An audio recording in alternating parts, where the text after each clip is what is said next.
कितना पैसा कमा चुके हो आप विद क्रिप्टो? 20 करोड़ 2 साल में। स्टॉक मार्केट का इन्वेस्टर जो मेहनत 12 साल या 15 साल करता है वो तुम 1 साल में अचीव कर सकते हो क्रिप्टो से, रिस्क रिवॉर्ड पता है तो। कभी ऐसा लॉस हुआ कि नींद हो गई? 5 करोड़ का लॉस इन सिंगल डे। जिस तरह के नंबर्स आप लोग बताते हो, is it only a matter of luck और there is a strategy also? 90% strategy, 10% luck. आपको लगता है कि मोदी जी क्रिप्टो को हेट करते हैं? They love crypto, they love blockchain. इस टाइम पे सरकार जितना मन आ रहा है उतना छाप रही है अनलिमिटेड पैसा प्रिंट कर सकता है हिंदुस्तान में। एब्सोल्युटली। इलॉन मस्क और ट्रम्प की लड़ाई हुई कि यूएस जो पैसा प्रिंट कर रहा है उसका कोई जवाब ही नहीं है। हम प्रिंट करते जा रहे हैं, हम प्रिंट करते जा रहे हैं, वो वापस कैसे लौटाएंगे? चिंगारी का एक प्लेटफॉर्म था, उनको सलमान खान एंडोर्स करते थे, उसका टोकन है गाड़ी टोकन। उसका टोकन क्या है? गाड़ी टोकन। गाड़ी टोकन का नाम गाड़ी और सलमान भाई एंडोर्स कर रहे हैं थोड़ा सा।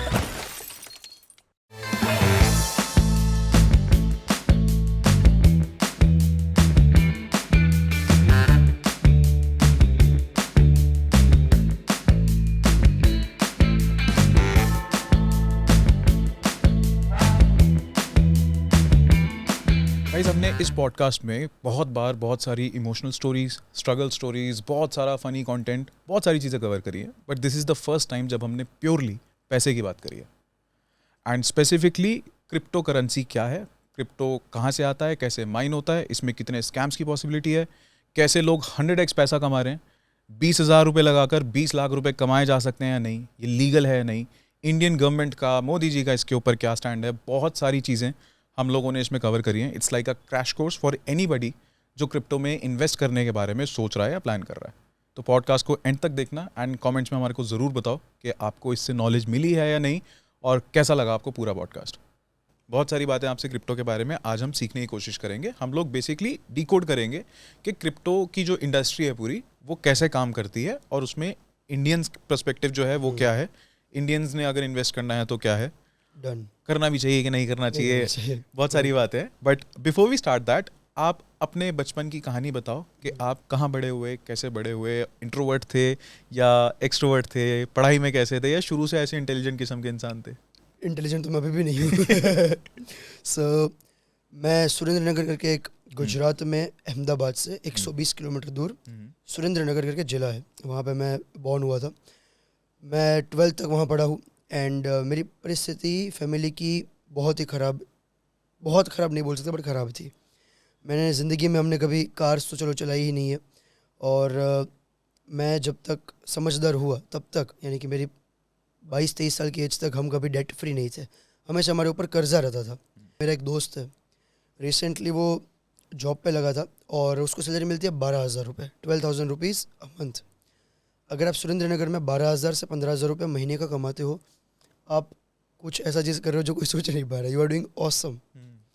सो वहाँ पे वो सैलरी की कीमत है। तो हमारा भी माइंडसेट वही था कि 12-15 हज़ार रुपये महीने की सैलरी स्टार्ट हो जाएगी और धीरे धीरे धीरे आगे बढ़ के नेक्स्ट 10 साल में, 15 साल में महीने की इनकम 50,000 रुपये, 70,000 रुपये कर लेंगे। अब 12th तक परिस्थिति ऐसी थी कि मुझे ऐसा किस्सा याद है, मैं बस पे तो चलो खड़े होके आए हैं बहुत बार। मेरे एक रिसेंट चीज़ थी कि हमारी फैमिली थी, हम लोग फैमिली में 4 लोग हैं, मैं, मदर, फादर और मेरी सिस्टर है। तो हम हमारे मामा के घर से वापस आ रहे थे और हमारे पास कभी पहले मैं बुकिंग भी नहीं करते थे, इतना पैसा नहीं था ऑनेस्टली। वॉशरूम होता है ट्रेन का, उसके बाजू में हम सारे बैठ जाते थे, अपने सामान नीचे पड़ा होता था और उसके ऊपर सो के आते थे। और इसमें मुझे टू बी वेरी ऑनेस्ट बिल्कुल बुरा नहीं लगता था क्योंकि ये मेरी रियल लाइफ थी, यही ज़िंदगी थी। कभी भी इससे ऊपर सोचा नहीं था। फिर मैं 12th कंप्लीट किया, फिर मेरी इच्छा थी मुझे ना पुणे जाके PICT करके एक कॉलेज है वहाँ पढ़ना था, Pune institute of computer technology. तो मैंने PICT में बात किया तो कहते हैं कि वहाँ पे कुछ फ़ीस थी मंथली 2.5 लाख 3 लाख रुपीज़, उतने महीने की फ़ीस है। तो मैंने पापा को बोला कि पापा यहाँ जाके पढ़ना है, 12-15 लाख रुपए लगेंगे। पापा कहते अभी मेरे पे 3 लोन है, गवर्नमेंट सर्वेंट है पापा, और कहते हैं कि लोन की भी एक लिमिट होती है, उससे ज़्यादा मिलती नहीं है, और कहते तेरे पे तो मैं खर्चा नहीं कर रहा, वो भी पढ़ाई में। So is very bad in study. 10th तक मैं अच्छा था पढ़ाई में। 11th-12th में मैं 3 सब्जेक्ट होते हैं, मैथ्स, केमिस्ट्री, फिज़िक्स, उसमें मैं फिज़िक्स के अलावा मैथ्स केमिस्ट्री में फेल हूँ 12th में। और मेरे हाईएस्ट जो मार्क्स थे वो फिज़िक्स में थे, 40 आसपास, 41 या 31 कुछ ऐसा। बाकी दोनों में तो मैं फेल हूँ, 21 मार्क 22 मार्क ऐसा कुछ आता था। अब पापा ने तो मना कर दिया कि इतना महंगा तो पढ़ना बहुत लाइक इम्पॉसिबल था, 5-10 साल की मेहनत थोड़ी कॉलेज में डालेंगे। सो मैं गवर्नमेंट कॉलेज में मैंने स्टडी चालू कर दी जी। यहाँ पे आता है क्रिप्टो का मेन सीन, और मैंने स्टार्ट करी स्टडी। अब उस टाइम पे क्या हुआ, पहले 2 साल तो चलो ठीक ठाक चला, अगेन मेरी पढ़ने की इच्छा बिल्कुल नहीं थी। और ये कोर्स कौन सा था? मैंने आईटी लिया। मैंने पहले मैकेनिकल लिया था। हाँ। मैंने 6 महीने पढ़ाई की, ड्रॉप ले लिया, फिर मैं चला गया आईटी में। ऐसा क्यों? मज़ा नहीं आ रहा था। चलो ठीक है। मैकेनिकल में मैं ऑनेस्टली बताऊँ, हाँ। मैकेनिकल का भी एक स्टोरी है। मैं मैकेनिकल इंजीनियरिंग में गया और फ्रेशर्स पार्टी थी। मैकेनिकल में लड़कियां तो होती नहीं है, हाँ। सारे लड़के थे और एक लड़की थी। अब मैकेनिकल की फ्रेशर्स पार्टी हुई और मेरा थॉट ये था कि मेरे मामा जो है वो मैकेनिकल इंजीनियर है और उनकी सैलरी बहुत अच्छी है, उनकी फैमिली काफ़ी अच्छे तरीके से रहती है। तो मैंने कहा हमारे सैलरी एटलीस्ट हमें स्टार्टिंग में मिलनी चाहिए 20-30 हज़ार रुपये, क्योंकि अगर हम मैकेनिकल करते हैं, गवर्नमेंट कॉलेज से करते हैं, तो ऐसा होना चाहिए। मैं पहुंच गया फ्रेशर्स पार्टी में, लास्ट ईयर का टॉपर वहाँ पे आया और फ्रेशर्स पार्टी में बैठे थे। मैंने पूछा भैया कितना आपका सैलरी है? सबसे कॉमन एक क्वेश्चन होता है। मैंने पूछा, कहता जीत सीखने को बहुत मिलता है, सैलरी तो नहीं है, सीखने को बहुत मिलता है। बकवास नहीं, मुझे बताओ सैलरी कितना है, पैसा कितना वही है? पैसा कितना बताओ सीधा। तो फ्रेश पार्टी कंप्लीट हुई, फिर उसके बाद उन्होंने बताया कि जीत मैं कमाता हूँ 1,80,000 रुपये।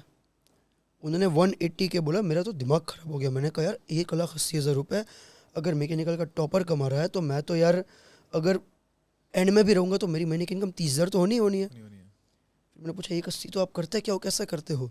तो कहते हैं कि आ जाता है। फिर उसने बोला 1,80,000 ईयरली पैकेज है।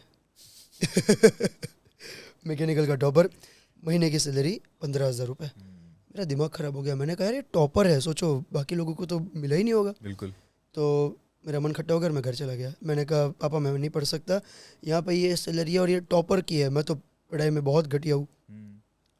तो पापा कहते ठीक है, तो जो सही लगे कर, क्योंकि मुझे तेरे से कोई एक्सपेक्टेशन वैसे है नहीं। फिर मैंने सोचा कि चलो आईटी पढ़ लेते हैं। फिर मैं आईटी में चला गया। 1 साल में वहाँ पे भी मेरा भरोसा उठ गया, क्या पढ़ाई नहीं होगी।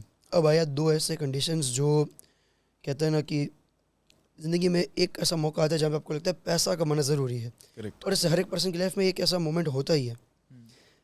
अब मेरा ये हुआ कि मुझे मेरे पापा का लगभग 2 सेम ख़त्म हुए होंगे मेरे, मैं हुआ होऊंगा मे बी 18 ईयर्स, 18 साल का। पापा का अचानक फ़ोन आता है कि जीत घर आ जा। अब पापा कभी आज तक ऐसा फ़ोन नहीं किया कि घर आ जा अचानक करके, और मम्मी कहती है जीत तू घर आ जा, मुझे कुछ प्रॉब्लम हुई होगी। तो मैं चला गया घर, और घर पहुंचा तो मेरे पापा रोने लग गए। तो पहली बार मैंने ये चीज़ नोटिस की कि क्यों रो रहे थे। पापा ने बोला यार जीत मेरी एक ज़िंदगी की सेविंग है, वो मेरा पीएफ, तेरी पढ़ाई बाकी है, मेरी सिस्टर की पढ़ाई बाकी है। कहते हैं जॉब में कुछ प्रॉब्लम आ गई तो हो सकता है मैं पीएफ ना मिले, मेरे पे 3 लोन है और घर पे इतनी सैलरी नहीं है और कुछ मेरे पास नहीं है। अगर मैं जॉब छोड़ता हूँ तो हमें हो सकता है घर वर बेच के कुछ और चीज़ करनी पड़े और हमारे पास कुछ नहीं बचेगा। अब मेरी फट गई। मैंने कहा यार हमारे तो कुछ करियर थोड़ी है, 1 साल पढ़ाई की है। तो अब उस टाइम पे क्या है, जोश होता है। मैंने कहा पापा आप चिंता मत करो, आप जॉब छोड़ दो, अगर आपको नहीं कुछ हो रहा है तो मैं 1 साल में अपने पैर पे खड़ा हो जाऊंगा। और पापा कहते ठीक है चलो अभी जा वापस चालू कर दे तेरी कॉलेज, जो गवर्नमेंट कॉलेज थी, फीस तो थी नहीं। तो मैं चला गया वापस अहमदाबाद में, अहमदाबाद से पढ़ा हूँ मैं एक्चुअली। और अब मैं घर पे गया और उसके एग्जैक्ट मुझे पता है 1 महीने के अंदर मेरा 5 साल का रिलेशन था और मेरा ब्रेकअप हुआ एग्जैक्टली उस पर। फर्स्ट रिलेशन से तो ब्रेकअप होता थोड़ा लगता है कि यार क्या हुआ। अब ब्रेकअप का रीज़न बताता हूँ। हमारी बात हो रही थी सिंपल से, और उसने बोला कि जीत मैं तेरी मम्मी से बात करेगी, तेरी मम्मी से बात कर लेनी। हमारे घर पे पता था, मेरे घर पे पता था। तो मम्मी कहती उसकी शादी फिक्स हो गई। मैंने कहा अचानक कैसे ऐसा हो गया, क्योंकि अभी तो गर्लफ्रेंड ने आपकी मम्मी को बताया ये? मेरी मम्मी को ही बताया, मुझे पता ही नहीं था, कुछ भी नहीं पता मुझे। तो मैंने कहा मम्मी यार ऐसे कैसे हो गया, और 7-8 चीज़ साथ में मेरे आ गई। मम्मी ने मुझे एक चीज़ बोली उस दिन कि जीत उसको पैसा भा गया है। और मैंने कहा कि कैसे? तो कहता है कि जीत तू कमाएगा कितना, 30,000 रुपये महीने का कमाएगा, अगर तेरी अच्छी जॉब लगी भी तो तेरी सालाना जो इनकम होगी 3.5 लाख रुपए 4 लाख रुपए, उसका हस्बैंड महीने का 10 लाख कमा रहा है। मतलब तू 3 साल में कमाएगा, वैसे तो महीने का कमा रहा है। कोई सेंस नहीं है, मत कर मेहनत और काम पे लग जा अपना। अब यहाँ मेरे साथ 3-4 ऐसी चीज़ हुई कि मैं पागल हो गया। ऑनेस्टली पागल, मतलब मुझे अब पैसा कमाना था। लेकिन अब मैं देखो, एक होता है सिद्धांत कि भाई गलत काम कभी नहीं करेंगे ज़िंदगी में, जो भी होगा सही तरीके से कमाएंगे, लेकिन कमाएंगे इतना जो एक ईगो आता है, मेल ईगो। मैं कहता हूँ यार सक्सेस में सबसे बड़ा रीज़न होता है मेल ईगो। मेल ईगो तो होना ही चाहिए। और मेरी फट गई, मेरा दिमाग ख़राब, मैं चला गया हर जॉब जो मुझे दिख रही है सब जगह मैं अप्लाई कर रहा हूँ। ये वो वाला मोमेंट चल रहा है ना, ठुकरा के मेरा प्यार मेरा इंतकाम देखेगी। और संजू मूवी आपने देखी होगी, उसमें होता है ना कि वो क्या करता है, इतना पागल हो जाता है कि वो नशे के चक्कर में हज़ारों किलोमीटर चल के जाने की चाहता है। राइट। वैसे ही मेरा था, मैंने कहा जॉब करके चीज़ें कर लूँगा और कुछ ना कुछ तो कर लूँगा। अब मैं गया पहले एक कॉल सेंटर में, 15,000 रुपये सैलरी, नाइट ड्यूटी। कॉलेज में और हॉस्टल में अलाउ नहीं था कि आप जॉब कर सको साथ में, क्योंकि वो कहता है पढ़ाई करो यार, तुम जॉब थोड़ी करोगे साथ में। अभी करेक्ट। फर्स्ट ईयर था, तो मैंने कहा मैं तो करूँगा, किसी को बताया भी ना करूँगा। तो मैं वहाँ पे गया, वहाँ रिजेक्ट हो गया। दूसरा एक इंग्लिश कॉल सेंटर ट्राई किया, वहाँ रिजेक्ट हो गया। ईमेल मार्केटिंग की कंपनीज ट्राई की, मैथ टीचर बनने का ट्राई किया, सब जगह मैंने कहा जो भी आएगा मुझे काम करना है, मुझे पैसा चाहिए। मुझे लगता था कि मैं 10 लाख कमा लूँगा ऐसे महीने का। अब कुछ भी नहीं मिला, तो मैंने कहा यार एक ऐसी चीज़ है जिस पे हम कुछ भी ना हो अपने पास तो भी कर सकते हैं, वो डिलीवरी। ओके। तो मैं स्विगी में डिलीवरी बॉय बन गया। ये बात है 2017 के एंड की, 2017 के स्टार्टिंग सेकेंड क्वार्टर में मेरा ब्रेकअप हुआ था, और ये थर्ड क्वार्टर की बात है, 1-2 महीने के अंदर डिलीवरी मैंने चालू कर दी। अब मेरे पास ये स्कूटी पे है उस टाइम पे, तो मैंने सुरेंद्र नगर से मेरे घर से मंगाई और चालू किया। प्रॉब्लम ये था कि स्कूटी चलती नहीं यार, 40 की स्पीड से चलती है। सो मैंने पापा से जिद की कि पापा मैं IT पढ़ता हूँ, यहाँ पे तो लड़कियाँ होती है, मुझे कॉलेज जाने में शर्म आती है, अब बाइक दिलाओ। वो कहता बाइक 30,000 रुपये की कम से कम आएगी, थर्ड हैंड भी लेंगे तो इतना नहीं है मेरे पास। पापा ने फिर किसी से लोन लेके मुझे बाइक दिलाई। मैंने घर पे बताया नहीं था मैं डिलीवरी करता हूँ, क्योंकि पापा करने नहीं देंगे। तो ना बाप का एक वो रहता है कि हमारा बेटा दुखी ना हो, हमारे पास कुछ भी भले ना हो, हम लोग मेहनत कर लेंगे, मजदूरी कर लेंगे, लेकिन बेटे को कुछ नहीं होना चाहिए, वो बेचारा खुश रहे, अपना काम करता रहे, पढ़ाई करे। करेक्ट। बट हमें आ गई थी रिस्पॉन्सिबिलिटी लेने की इच्छा कि भाई कुछ तो करना है अभी। तो बाइक ली और मैंने 2.25 साल तक स्विगी में ऊबर ईट्स में डिलीवरी करी, और वहाँ से मैंने इनकम कैसे होती है वो सीखा। और एक होता है यार, पहली इनकम हो जाए ना तो आपको लगता है कि अब कुछ ना कुछ कर लेंगे ज़िंदगी में। तो 2.25 साल तो डिलीवरी करी, और मैं लकी था कि मेरे 3 साल लगभग कंप्लीट किए हो गए मैंने। और वो सैलरी बेस्ड था काम? नहीं, वो मेरा हर डिलीवरी के ऊपर पैसा मिलता था। अच्छा। सो जो मैं स्विगी में था वो था FSS, फ्राइडे सैटरडे संडे, और बाकी 3 दिन जो मंडे ट्यूसडे वेडनेसडे होता है वो मैं ऊबर ईट्स करता था उस टाइम पे। अहमदाबाद में ऊबर ईट्स अभी तो चलो जोमेटो का पार्ट बन गया, स्टार्टिंग में दोनों चलते थे। और स्टार्टिंग में क्योंकि नया आया था तो बहुत अच्छा और पेमेंट इससे करता था। कितना कमाते था महीने का? So I used to make 20,000-30,000 rupees, 20-30 हज़ार रुपये, क्योंकि यार यंग थे, कुछ भी कर सकते थे। और ऐसा था कि खून गर्म होता है, गुस्सा होता है, और दिन में मैं 12 घंटे 15 घंटे मतलब पागलों की तरह काम करता था। और ये मैंने मेरे हर जगह पे बोला हुआ है कि मुझे याद है कि एक हार्ड वर्क जो होता है ना वो मैंने स्विगी से ही सीखा है। क्योंकि मैं ऐसा था कि यार मैं लिफ्ट भी यूज़ नहीं करता था, 3 माली जाने के लिफ्ट का वेट करे, उससे अच्छा दौड़ के चले जाएंगे, जल्दी काम हो जाएगा, जल्दी काम कर सकते हैं। तो ये चीज़ मैंने करी है, यहाँ से मुझे एक पैसे का मोल सीखा कि जो छोटा अमाउंट भी होता है ना बहुत काम लगता है। अब आया यहाँ पे एक टर्निंग पॉइंट 2017 में, एक्चुअली जब मैंने डिलीवरी चालू भी नहीं की थी। मेरा दोस्त था, मेरे पास आके बोलता है जीत बिटकॉइन का प्राइस देखा तूने? कहा बिटकॉइन क्या होता है? तो कहता है कि बिटकॉइन पिछले इतने टाइम में इतना बड़ा है, इस पे तो 100 रुपये लगा दे, हो सकता है 10,000 हो जाए, 50,000 हो जाए। मैंने कहा फिर 100 क्यों, 500 लगा देंगे। तो मेरे पापा ने मुझे पॉकेट मनी दी थी। उस टाइम में मेरी पॉकेट मनी 2,000 रुपये थी। 2,000 रुपये मुझे पॉकेट मनी मिलती थी, और मैं हॉस्टल में पढ़ता था, और 2,000 में मुझे 1 महीने का सब काम चलाना था। पापा को पता नहीं था मैं डिलीवरी करता हूँ, तो मेरे पास 30,000 तो डिलीवरी से कमा रहा है, 2,000 की पॉकेट मनी। बट ये एग्जैक्टली 2017 के बाद जब मैं डिलीवरी चालू नहीं की थी उस टाइम पे, बट मुझे पता था कि मुझे करना है, मैं सब जगह बात कर रहा था। 500 रुपये मैंने कहा इन्वेस्ट करता है बिटकॉइन में। जैसे मैंने इन्वेस्ट किया, बिटकॉइन बैन हो गया इंडिया में। ओके। अब 500 रुपये लगाया था तो मैंने ज़्यादा वो किया नहीं, बट मुझे उस टाइम से क्रिप्टो क्या था वो समझना चालू मैंने किया। और उस टाइम से मैंने ट्विटर पे और इंस्टाग्राम पे चालू किया कंटेंट देखना क्रिप्टो के रिगार्डिंग। 2017 में मुझे याद है कि क्रिप्टो में लिटरली आप सर्च भी करते ना, आपको 5, 7, 10 वीडियो से ऊपर वीडियोस भी नहीं मिलते यूट्यूब पे, बिल्कुल था नहीं। और जो भी था वो हमें बेसिकली इस तरह से देखना था कि जहाँ से भी आपको इन्फॉर्मेशन मिले। और वो कंडीशन मैंने धीरे धीरे धीरे समझता रहा, सीखता रहा, क्योंकि बैन था इंडिया में, तो मैं इन्वेस्ट नहीं कर सकता था। तो मैंने 2019 तक जब मैं डिलीवरी चालू की, उससे डिलीवरी मैंने 18 में आई थिंक चालू की थी, तो हाँ 19 आसपास मैंने फिर जैसे मैं कमाता था मैं सारा का सारा पैसा क्रिप्टो में लगाता रहता। एक बार थोड़ा समझाओ ना कि जब 2017 में क्रिप्टो आया था, जब बिटकॉइन की बात हुई, और तब बहुत कम लोगों को ध्यान होगी ये चीज़ कि बिटकॉइन को लेके क्या कॉन्वर्सेशंस होती थी उस टाइम पे, करेक्ट। वो कितने का आया था और कहाँ पहुंचा था, उस टाइम पे क्या माहौल था, एक बार वो बताओ। बिटकॉइन जब मैंने आई थिंक देखा था 2017 में, तब if I am not wrong $4,000 आसपास था। ओके। लेकिन जैसे क्रिप्टो में कि आप 100 रुपये इन्वेस्ट कर सकते हो, 200 कर सकते हो, तो मैंने आई थिंक 500 इन्वेस्ट किए थे। ठीक है। There is application called Zebpay. और फिर मुझे समझ आया कि मेरा दोस्त इसलिए मेरे पास आया था इन्वेस्ट करवाने, क्योंकि उसको रेफरल कमीशन चाहिए था। 50 रुपये का रेफरल कमीशन था कुछ उस टाइम पे। सो ये चीज़ चली 2019 तक। अब 2019 में मैंने कहा मैं इनकम चालू की है, अब क्रिप्टो में पैसा बहुत बनता है। तो यहाँ पे भी एक स्टोरी है, मुझे ना पैसा बड़ा कमाना था, क्योंकि ना मेरे दिमाग में एक ही गोल था, 10 लाख महीने का करना है मुझे, कुछ भी हो जाए। टू बी वेरी ऑनेस्ट, कोई ऐसा गोल नहीं था कि मुझे घर वालों के लिए कुछ करना है, मेरे लिए कुछ करना है। मेरा मेल ईगो था कि मुझे ये 10 लाख चाहिए महीने का, कुछ भी हो। तो मैंने देखा कि यार कैसे बन सकता है। तो ये तो पता था डिलीवरी से तो नहीं बनने वाला, डिलीवरी से तो भाई तुम सालाना नहीं कमा सकते इतना। करेक्ट। तो मैंने कहा इन्वेस्ट करते हैं। और यहाँ पे एक लोगों को चीज़ आएगी कि stock market, real estate, gold can only make you money if you have money. अगर तुम्हारे पास पैसा नहीं है तो तुम्हें पैसा कमा के नहीं दे सकते। क्रिप्टो में you can make money if you don't have money. अगर आपके पास 0 रुपये है, आप एयर ड्रॉप्स हंट कर सकते हो जिससे आप पैसा कमा सकते हो, जो मैं आपको बताऊंगा कैसे होता है।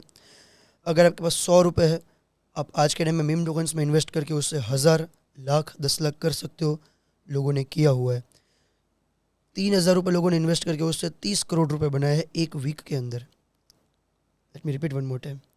3000 INR से लोगों ने 30 करोड़ बनाए एक वीक के अंदर मीम टोकन्स पे। मीम टोकन्स में ये लोगों ने कमाया हुआ है। बैक टेस्टेड डेटा है, वेरीफाई कर सकते हो आप गूगल पे जाके अभी। अच्छा चलो, इससे पहले हम इसमें डिटेल में जाएं, एक बार बेसिक 4 लाइनों में एक्सप्लेन करो कि क्रिप्टो करेंसी में होता क्या है और टोकन्स क्या हैं, बिटकॉइन में और टोकन में क्या फ़र्क है, ये सब चीज़ें, टर्मिनोलॉजी थोड़ी सी एक्सप्लेन कर दो। डन। मैं स्टोरी से वापस आता हूँ और आपको टर्मिनोलॉजी बताता हूँ कैसा है।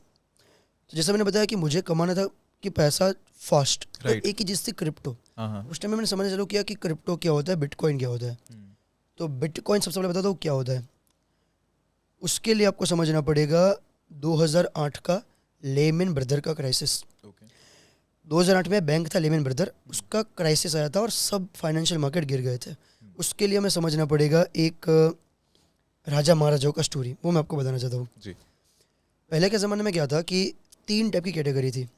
पहली कैटेगरी राजा महाराजा, दूसरी कैटेगरी थी उनके सामंत, जो कि होता है उनके दरबार में जो बैठते हैं राजाओं के, जिनकी शक्ति राजा थोड़ी कम होती थी। और फिर आते थे मजदूर, जो लोग चाहे कुछ छोटा मोटा काम कर ले, और या फिर उनमें से आते थे वॉरियर्स, जो कि लड़ाई कर ले, युद्ध में लड़ाई कर ले, वो लोग थे। किसी भी टाइप का उस टाइम पे लोग ब्रेन का इतना विकास नहीं था कि यूज़ नहीं कर सकते थे कि नई क्या चीज़ हो सकती है। उस टाइम पे कुछ लोग ऐसे थे जो कि मजदूर थे, उन्होंने सोचा कि यार हम तो पूरी ज़िंदगी मजदूरी रह जाएंगे, तो हमें कुछ ऐसा करना पड़ेगा जिससे हमारी फाइनेंशियल कंडीशन बढ़े, हमें ज़्यादा गोल्ड की सोना मोहरे मिले, सिंपल, क्योंकि तो उस टाइम पे सब कुछ गोल्ड में होता था। तो वो बने फिर कारीगर। कारीगर क्या होता है, उन्होंने देखा कि अब अगर ज़मीन खोदते हैं तो हमें उसमें से आलू मिलता है। अब हम आलू ना खाने की जगह आलू को अगर हम किसी जगह पे डाल के उससे कुछ खाने की आइटम बना दे, जैसे कि अब उस टाइम पे तो मुझे पता नहीं ये चीज़ें खाई जाती थी कि नहीं, जैसे आलू पूड़ी बना दी, पूड़ी बना दी और आलू बना दी, तो ऐसा कुछ अगर हम यूनिक कर दे तो ये हो सकता है कि हमें राजा महाराजा अलग से पैसा ज़्यादा पे करे। तो उस टाइम पर उन्होंने खाने में ये चीज़ें करी, उन्होंने लोहे में ये चीज़ें करी, उन्होंने रथ बनाए, उन्होंने लोहे का यूज़ करके रथ बनाने चालू किए, उन्होंने हथियार बनाने चालू किए। उन्होंने देखा कि यार हम अगर किसी को तीर मारते हैं बट वो नज़दीक आ जाते तो हम उसको लोहा मार सकते हैं, तो तलवार उन्होंने बनानी चालू करी।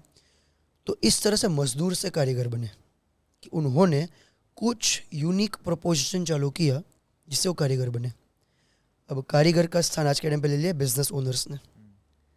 फिर ये जो कारीगर थे बेटर बेटर बेटर बेटर बनते गए और आज के टाइम पे वो कारीगर वही है जो बिजनेस ओनर्स है आज के टाइम पे। तो आप अगर पूरे वर्ल्ड की बात करो तो सबसे पावरफुल है पॉलिटिशियंस, जिनके पास पूरे वर्ल्ड का कंट्रोल होता है, पूरी कंट्री का कंट्रोल होता है। फिर है बिजनेस ओनर्स, जिनके पास पैसे का कंट्रोल है, जो कुछ यूनिक चीज़ें बना रहे हैं आज के टाइम पे, जिसको वो या तो गवर्नमेंट को या आम इंडिविजुअल्स को बेचते हैं। जैसे कि रिलायंस हो गया, जो पेट्रोल बेचते हैं आम इंडिविजुअल्स को, गवर्नमेंट को, मे बी अदानी कुछ बेचते हैं, वैसे ही। तो अब क्योंकि बिजनेस ओनर ग्रीडी हो गए, इनका पावर बढ़ने लगा, अब हुआ मार्केट में क्राइसिस। कैसे? राजा महाराजों के ज़माने में जब उनको हथियार चाहिए होते थे तो वो किसके पास जाते थे? सामंत के पास, कि तुम्हारे पास गोल्ड की सोना मोहर हमें दो, हम बाहर से हथियार लेके आते हैं। फिर ऐसा होने लगा बैंक्स के साथ 2008 में। उन्होंने क्या किया? उन्होंने आम इंडिविजुअल्स को लोन्स देने चालू करे कि आप हाउस बनाओ, अपने घर बनाओ, हाउसिंग लोन्स। लेकिन उनके पास ये वेरिफिकेशन नहीं था कि वो लोग लोन वापस कर सके कि नहीं, जिससे पहले भी नहीं था। अगर राजा जीतता तो जो सामान था वो धनी हो जाता, उसके पास बहुत पैसा था। राजा हारता तो वो कंगाल हो जाता, राजा वापस कैसा था सामान। वैसे सेम बैंक में होने लगा। आपको समझ आ रहा है ना कैसे राजा महाराजों में हुआ? अब ये सेम बैंक में होने लगा। बैंक ने पैसे दिए आम इंडिविजुअल्स को और वो लोग वापस नहीं कर पाए। और क्योंकि वो लोग वापस नहीं कर पाए, किसी ने बैकग्राउंड चेक नहीं किया कि उनके पास सैलरी आ रही है कि नहीं आ रही, वापस कर पा रहे कि नहीं कर पा रहे, और इसीलिए पूरा लेमन ब्रदर का क्राइसिस हुआ। राइट। सो दे बेसिकली वो लोगों को लोन देते रहे, जो बैंक की आप बात कर रहे हैं, मगर कोई रिकवरी नहीं हुई, कोलैटरल नहीं था वहाँ पे, कोलैटरल नहीं था। और उसमें वापस ये हुआ कि बड़े बड़े जो बैंक से उन्होंने और पैसा लिया इन्वेस्टर से कि आप हमारे बैंक में पैसा लगाओ ताकि हम और लोन दे पाए। करेक्ट। और फिर लोन जिन लोगों ने ली थी वो वापस ही नहीं कर पाए। ठीक है। तो पूरा क्रैश हो गया लेमन ब्रदर का। इस टाइम पे एक चीज़ समझ आई लोगों को कि बैंक पे जो पैसा है वो आपका पैसा नहीं है, वो बैंक का पैसा है। और इस वाले बैंक का जो क्राइसिस है ये 2008 में है। 2008 में हुआ था। और 2008 में क्योंकि लेमन ब्रदर का क्राइसिस हुआ था, पूरे वर्ल्ड में फाइनेंशियल क्राइसिस हो गया था 2008 में। आप सब सर्च करना गूगल पे 2008 क्राइसिस, यू विल फाइंड लोग रास्ते पे आ गए थे, उनके पास खाने पीने लायक पैसा नहीं बचे थे और लोग कंगाल हो गए थे पूरे। अब उस टाइम पे एक जेंटलमैन ने, आई डोंट नो वो इन लाइक मैन है, वुमेन है, नो वन नोज, इंसान है, कोई किसी कोड के थ्रू किया हुआ है, ग्रुप ऑफ पीपल है, किसी को नहीं पता, जिसका नाम अच्छा सतोशी नाकामोटो। Satoshi Nakamoto. इस पर्सन ने पहली बार 2009 में, 8 में क्राइसिस हुआ, 2009 में उसने एक वाइट पेपर पब्लिश किया जिसका उसने नाम रखा bitcoin peer to peer payment transfer. Satoshi Nakamoto का सिंपल लॉजिक ये था कि जब क्राइसिस हुआ था तो बैंक पे हमारे सारे पैसे अटक गए, क्योंकि बैंक के पास पैसा था ही नहीं देने के लिए, लोन वापस आ नहीं रहे, तो पैसे बैंक के पास कहाँ से आएंगे? कोई अभी डिपॉजिट नहीं कर रहा था, लोन वापस नहीं आ रहे थे, तो बैंक कंगाल हो गया था। सब बैंक से पैसे मांग रहे, लेकिन बैंक उनके पैसे उनको नहीं दे पा रहे थे। तो उसने एक चीज़ समझी कि अगर हमें कोई पर्सन, कोई अथॉरिटी के थ्रू अगर पेमेंट ट्रांसफ़र करना पड़ता है तो कुछ प्रॉब्लम है। ओके। जैसे आपको मुझे पेमेंट देना है और उस टाइम पे मान लेते हैं आप रहते हो लेट्स सपोज दिल्ली में, मैं रहता हूँ मुंबई में, मैं पैसे आपको कैसे पहुँचाऊँगा? अकाउंट ट्रांसफ़र करके। ये चीज़ होती थी अपने, चलो अभी मान ली। अब हम समझते आप हो आज लेट्स सपोज यूएसए गए हो और मैं अभी इंडिया में हूँ। यूएसए में आपका जेब किसी ने काट लिया, आपका वॉलेट चोरी हो गया, आपके पास एटीएम कार्ड नहीं है, आपके पास कोई भी चीज़ नहीं, और ये हुआ है फ्राइडे शाम को। अब आप मुझे फ़ोन करते हो, जीत मुझे खाने के लिए पैसे चाहिए, मेरे पास पैसे ही नहीं, मेरा वॉलेट ही चला गया, उसमें कार्ड्स वगैरह सब चला गया, मैं आपको कैसे पैसे पहुँचाऊँगा? किसी दोस्त को बोल के। यूएसए में दोस्त को बोल के पहुँचाने का ये चीज़ है, दोस्त अगर है तो आसपास है तो आप ट्रैवल करने गए थे यूएसए में, आपके पास कोई वहाँ पे आपके सगे संबंधी नहीं है, करेक्ट, आपके पास कोई ऑप्शन नहीं है। तो उस टाइम पे क्या होता है? और फ्राइडे है, चलो मैं मान लेता हूँ कि आप अपनी बैंक में जाके बोलोगे कि मुझे यहाँ तक पहुँचाना है पैसा।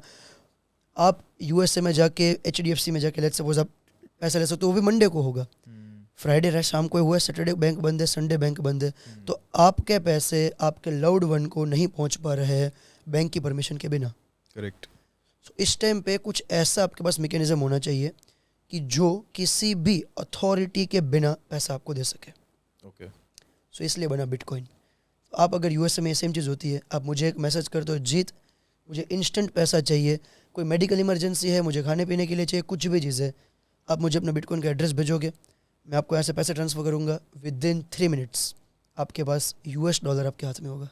ओके, मैंने आपको बिटकॉइन भेजा, अब आप उस बिटकॉइन को $, में कन्वर्ट कर सकते हो, करेक्ट, और वो That's पैसा अकाउंट में आ जाता है। अकाउंट में आ जाएगा। आप कैश से विड्रॉ कर सकते हो, वट एवर यू लाइक। तो ये हो गया बिटकॉइन, तो बिटकॉइन ऐसा बना। राइट। अब बिटकॉइन जो बना, उस टाइम पे उसका सिर्फ एक मोटो था कि बिटकॉइन को सिर्फ हमें पेमेंट ट्रांसफ़र सिस्टम में रखना है। और उस टाइम पे आई कैन से जो सतोशी नाकामोटो इतना स्मार्ट था कि उसने जो टेक्नोलॉजी बिल्डअप की है, ये आज भी लोग क्रैक नहीं कर पा रहे हैं। क्रैक मतलब उसने ये चीज़ बनाई है बिटकॉइन ब्लॉकचेन टेक्नोलॉजी पे। आप समझते हैं ब्लॉकचेन क्या होता है? पहले हमने समझा बिटकॉइन क्या है, now let's understand what is blockchain. So blockchain एक ऐसी टेक्नोलॉजी है जिसके लिए आप उसको तोड़ नहीं सकते। जैसे आप अगर अपना कंप्यूटर आपके पास हो तो मैं आपके कंप्यूटर को हैक कर सकता हूँ, आप ब्लॉकचेन को हैक नहीं कर सकते। Okay, correct. सो ये ब्लॉकचेन जब आया मार्केट में, मैं ब्लॉकचेन थोड़ा डेप्थ में समझाता हूँ आपको, इससे आपको आइडिया आएगा कि हर एक व्यूअर को इतनी आसान लैंग्वेज में समझ आ जाएगा। तो मैंने आपको $10 लेट्स सपोज ट्रांसफ़र किया, 10 बिटकॉइन ट्रांसफ़र किए। अब वो आपके पास ट्रांसफ़र जाएंगे कैसे, उसका माध्यम क्या है? तो वो है ब्लॉकचेन के थ्रू। ठीक है।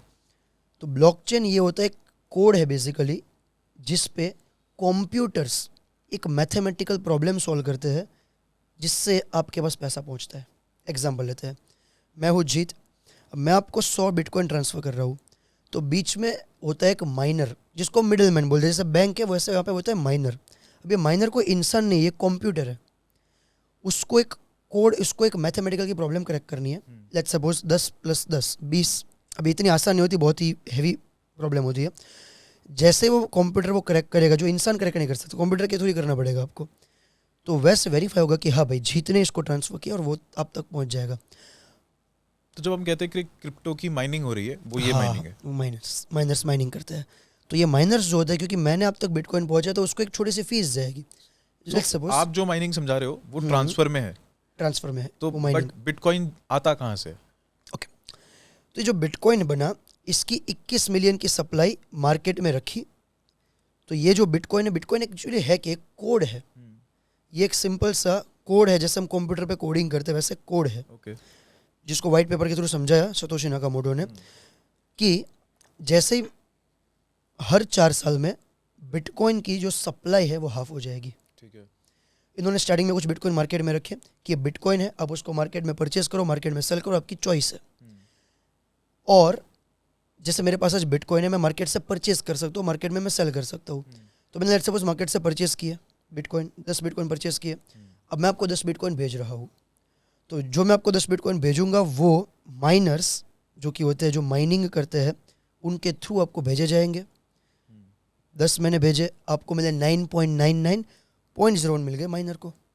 सिंपल बैंक की तरह। अगर आप बैंक से भी ट्रांसफर करते हो, जैसे इंडिया में तो चलो NEFT और ये सब फ्री है, बट अगर आप 1 लाख रुपए मुझे ट्रांसफर करते हो तो आपको उसमें से हो सकता है कभी 50 रुपए की फीस काट ले, डिपेंडिंग ऑन कितना आपकी ट्रांजेक्शंस होती है। सेम यहाँ पे हुआ, लेकिन ये डिसेंट्रलाइज था। यानी कि सतोशी नाकामोटो ने जो बिटकॉइन का मैकेनिज्म बनाया ना, उसने ये सोच के बनाया कि हमें लोगों का पैसा लोगों तक रखना है। ओके, जैसे उसमें होता ना कि जो मजदूर थे, कारीगर थे, वो फंसे इसलिए थे क्योंकि उनको राजा को पैसा देना पड़ता था, बैंक को पैसा देना पड़ता था। अब आपके पास आपका खुद का पैसा है। सो ये जो डिसेंट्रलाइजेशन है क्रिप्टो इंडस्ट्री में, सो फॉर एग्जांपल जैसे हिंदुस्तान में हमारे को कोई भी दिक्कत हो किसी बैंक से या हमारे किसी नोट से या किसी चीज़ पे, हमारे पास RBI है, हम उनके पास जाके अपनी समस्या का समाधान ले सकते हैं। क्रिप्टो में ऐसी कोई गवर्निंग बॉडी नहीं है।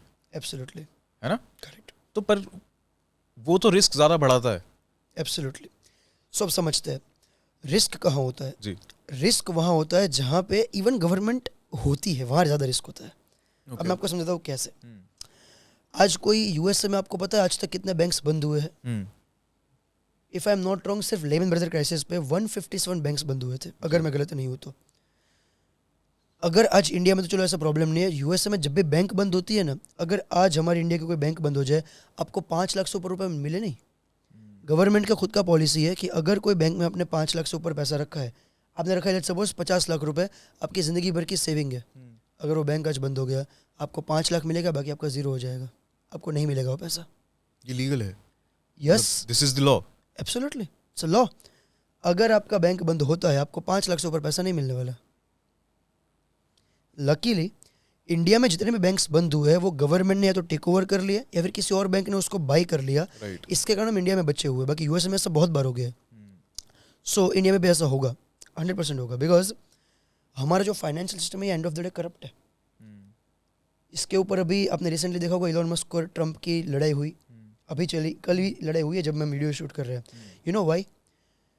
इलॉन मस्क ये बोल रहा है कि हमारे पास हमारी यूएसए की डेट को, यानी कि यूएसए जो पैसा प्रिंट कर रहा है उसका कोई जवाब ही नहीं है।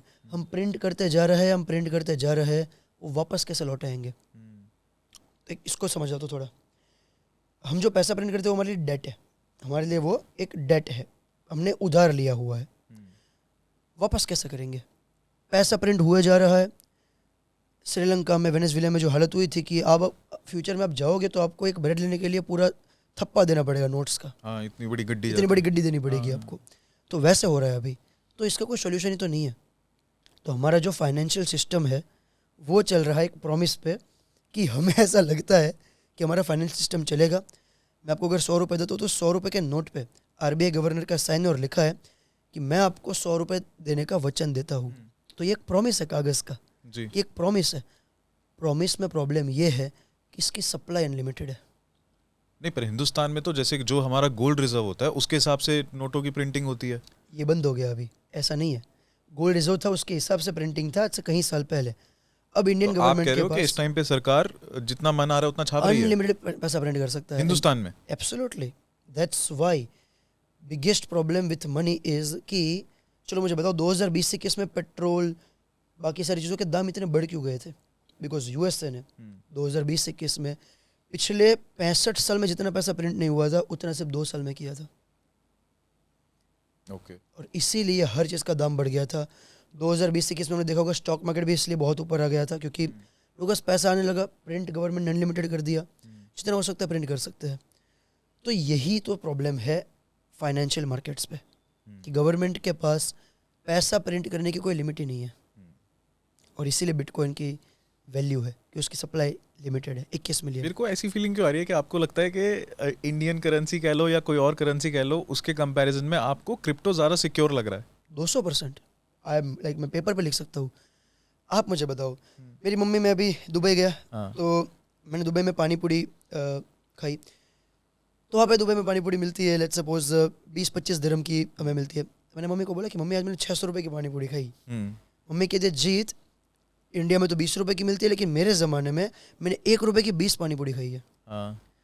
मैथ बहुत सिंपल है। आपको जो आज चीज़ मिल रही है वो आपको 10 साल में 10 गुना महंगी मिलेगी, लेकिन क्या आपका 10 साल में इतना इनकम बढ़ेगा?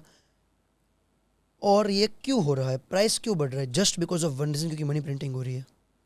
अगर मनी प्रिंटिंग ना हो, प्राइस ही ना बढ़े। करेक्ट। क्योंकि INR की डिमांड तो नहीं है ना, डिमांड ज़ीरो है। ये तो आप खुद वेरीफाई कर सकते हो गूगल पे जाके कि US डॉलर ने पिछले 15 साल में अपना स्ट्रेंथ ज़ीरो कर दिया है, एकदम खो दिया है। आज से 15 साल पहले US में $100 में जो चीज़ आती थी आज आपको उसके लिए $1000 पे करने पड़ते हैं। तो करेंसी की वैल्यू कॉन्टीन्यूसली डी वैल्यू हो रही है, कॉन्टीन्यूसली नीचे जा रही है। इससे क्या होता है, हमारी करेंसी कॉन्टीन्यूसली गिरती रहती है। और इसीलिए आज आप महीने का 1 लाख रुपए कमाते हो ना, आज 1 लाख रुपए की कल कोई वैल्यू नहीं रहेगी क्योंकि 1 लाख और प्रिंट हो जाएंगे। आपने रिसेंटली वो रील वायरल हुई थी, वो देखी होगी कि 70 lakh rupees a year is a new middle class. We watch this reel, right? So reason ये है कि पहले के ज़माने में अगर आप 1 लाख रुपए कमाते महीने का तो इट्स माइंड ब्लोइंग। आज के ज़माने में 1 लाख रुपए महीने का it's not that good for middle class. So इसीलिए INR में, US डॉलर में प्रॉब्लम है। बट अगेन क्रिप्टो को में देखना कैसे चाहिए कि it's not to replace INR को रिप्लेस करने के लिए नहीं है, डॉलर को रिप्लेस करने के लिए नहीं है, आपके फंड को सिक्योर करने के लिए है, आपके इन्फ्लेशन को कंट्रोल करने के लिए और आपके पोर्टफोलियो को हेज करने के लिए। उसको समझाता हूँ मैं। आप मुझे बताओ गोल्ड की वैल्यू क्यों है? उसके बहुत सारे रीजंस हैं, मतलब रेयरिटी से शुरू होता है वो। करेक्ट। एंड ओवरऑल ट्रेड किसी ज़माने में गोल्ड में हो रहा था। करेक्ट। उस ज़माने की बात कर लेते हैं, वहाँ पे गोल्ड की वैल्यू क्यों स्टार्ट हुई, गोल्ड की वैल्यू क्यों बढ़नी चालू हुई, लोग सारी चीज़ें गोल्ड में क्यों रखते थे? क्योंकि एक कॉमन वैल्यूएबल चीज़ जो अक्रॉस कल्चर्स एक्सेप्टेड थी। Absolutely. So what is the reason for that? Gold भी एक लोहा है, पत्थर है। करेक्ट। गोल्ड कोई ऊपर वाले ने तो दिया नहीं है कि भाई ये चीज़ है जिसको कुछ अलग नहीं है, वो एक पत्थर एक ही चीज़ है। और ऐसे तो बहुत सारे पत्थर है, गोल्ड जैसे लोहा मानो, पत्थर मानो आप, वैसे सिल्वर है, वैसे अलग अलग 1000 धातु है जी। और काफ़ी धातु ऐसी है जो लिमिटेड है। गोल्ड की डिमांड क्यों बढ़ी? क्योंकि जब गोल्ड मिला तो वो चमकीला पदार्थ था, चमकता था, तो लोगों ने सोचा कि इससे आभूषण बना सकते हैं, तो सब लोगों ने उसको एक्सेप्ट किया कि ये गोल्ड है, इसकी वैल्यू है, वो हमने एक्सेप्ट की, तब गोल्ड की वैल्यू बनी।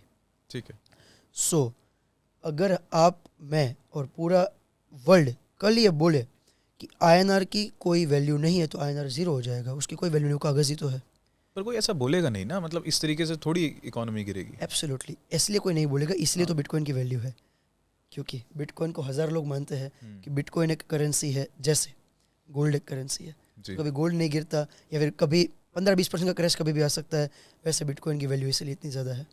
पर अब उसमें एक फ़र्क है कि कभी कोई ट्वीट कर दे एक, करेक्ट, तो उससे गोल्ड पूरी तरह गिर नहीं जाएगा। करेक्ट, मगर बिटकॉइन के साथ ये रिस्क रहता है कि इलॉन मस्क का एक ट्वीट आया, डोनाल्ड ट्रंप का एक ट्वीट आया, ट्रू, तो वो कहीं ना कहीं चीज़ें गिर जाती हैं। गिर जाती है।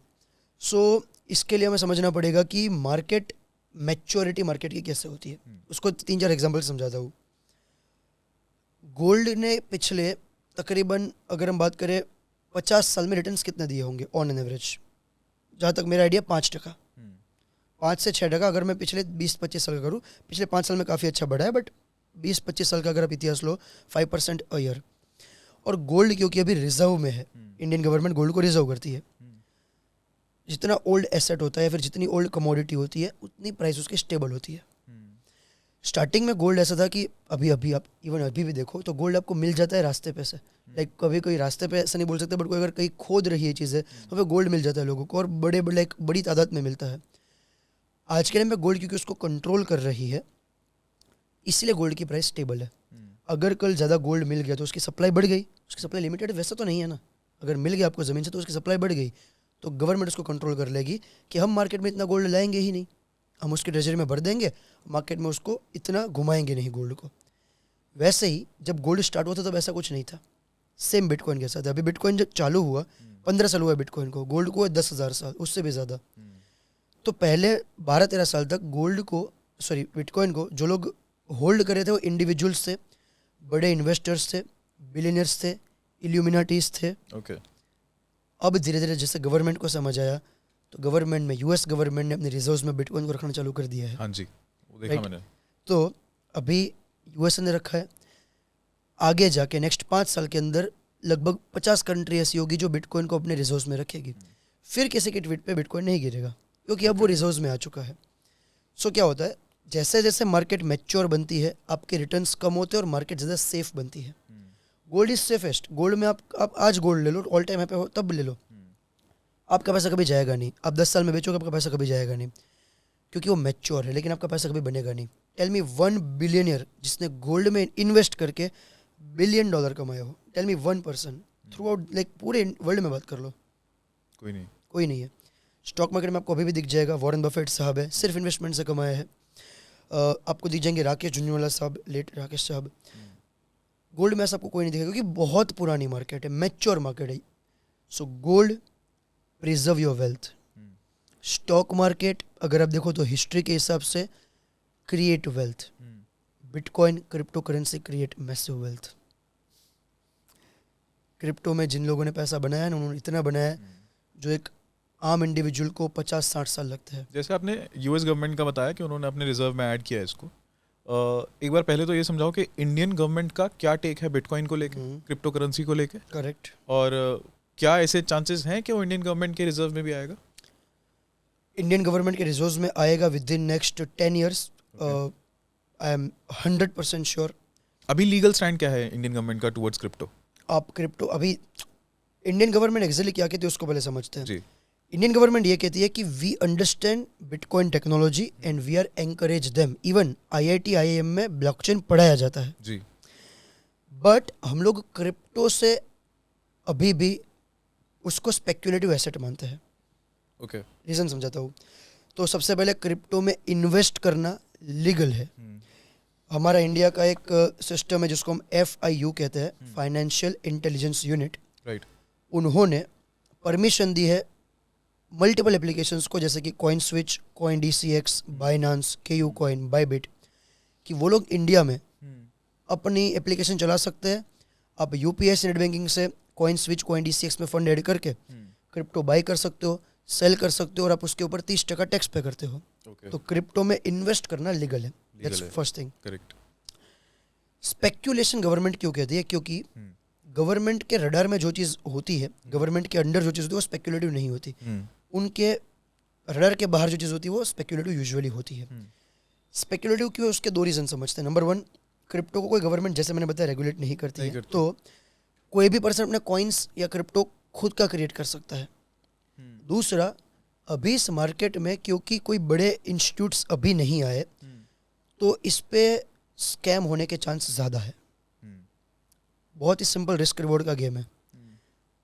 गोल्ड आपके लिए लिस्ट रिस्की है, लिस्ट रिवॉर्डिंग है। Stock market still high risk high rewarding. Crypto very high risk very high rewarding. So Indian government अभी तक उनके रिजर्व्स में नहीं है, विद इन नेक्स्ट 10 ईयर्स आएगा। अभी उनका स्टैंड ये है कि हम लोग टैक्स वसूल करना चालू कर चुके हैं। आप अगर क्रिप्टो में पे करते हो, क्रिप्टो में आप इन्वेस्ट करते हो, टू पे टैक्सेस।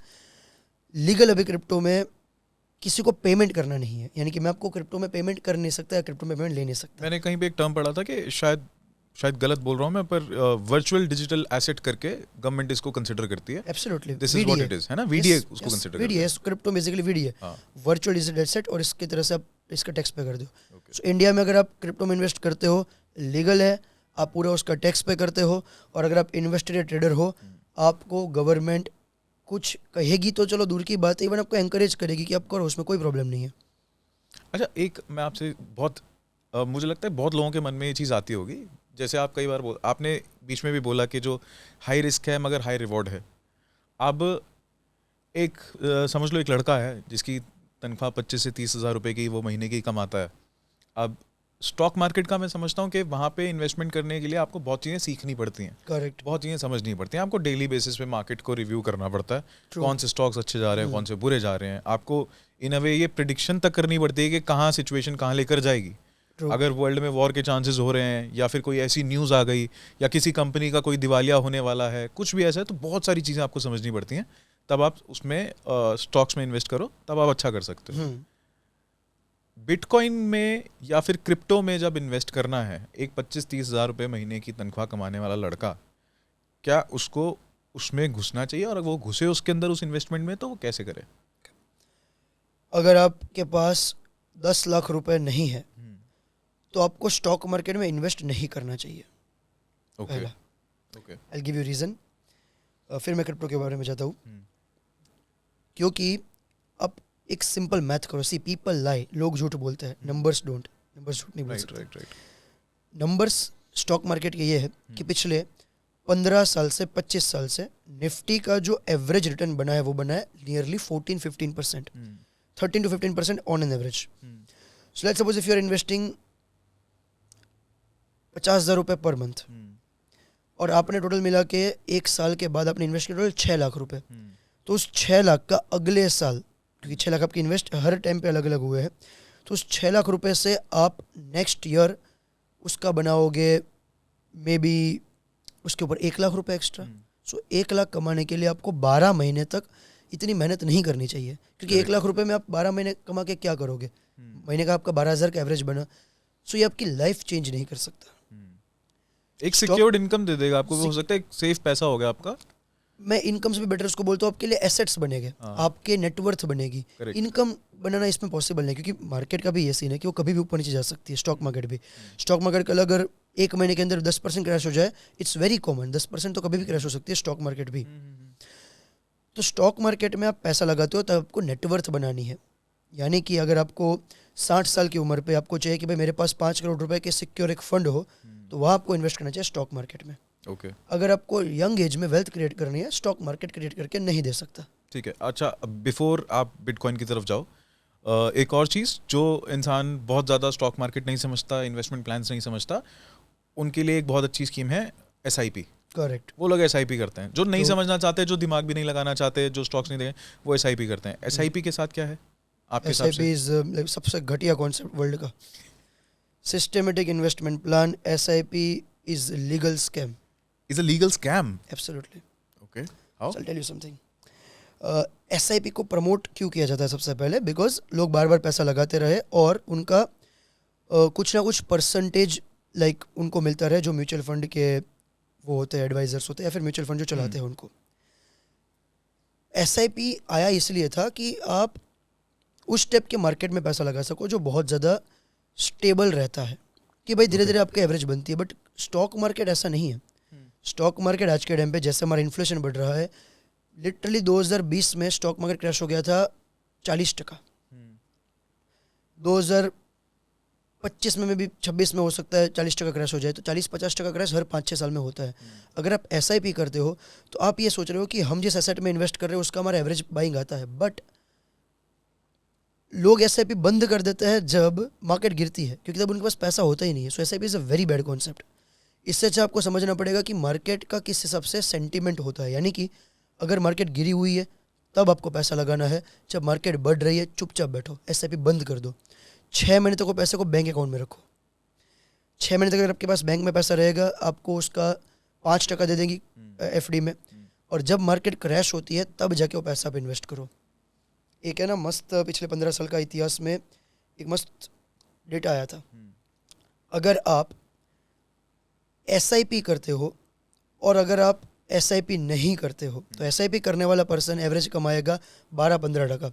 लेकिन जो पर्सन थोड़ा स्मार्ट प्ले करता है, SIP नहीं करता, जब मार्केट गिरी होती है बल्क में इन्वेस्ट करता है, जब मार्केट बढ़ना चालू होती है धीरे धीरे और इन्वेस्ट करना चालू करता है, उस पर्सन ने आम इंडिविजुअल को 2-3-5 गुना से बीट किया है।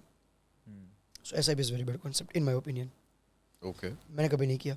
टेल मी वन थिंग, कौन सा बिलियनर SIP करता है? कभी आपने सुना राकेश झुंझुनवाला साहब ने SIP की, मुकेश अंबानी साहब ने SIP वो की? SIP चलती इस हिसाब से है ना कि अब जिन लोगों के आप नाम ले रहे हैं वो इन्वेस्टमेंट को और स्टॉक मार्केट को समझने वाले लोग हैं। Correct. SIP as a product ही उनके लिए है जो इन चीज़ों को नहीं समझते।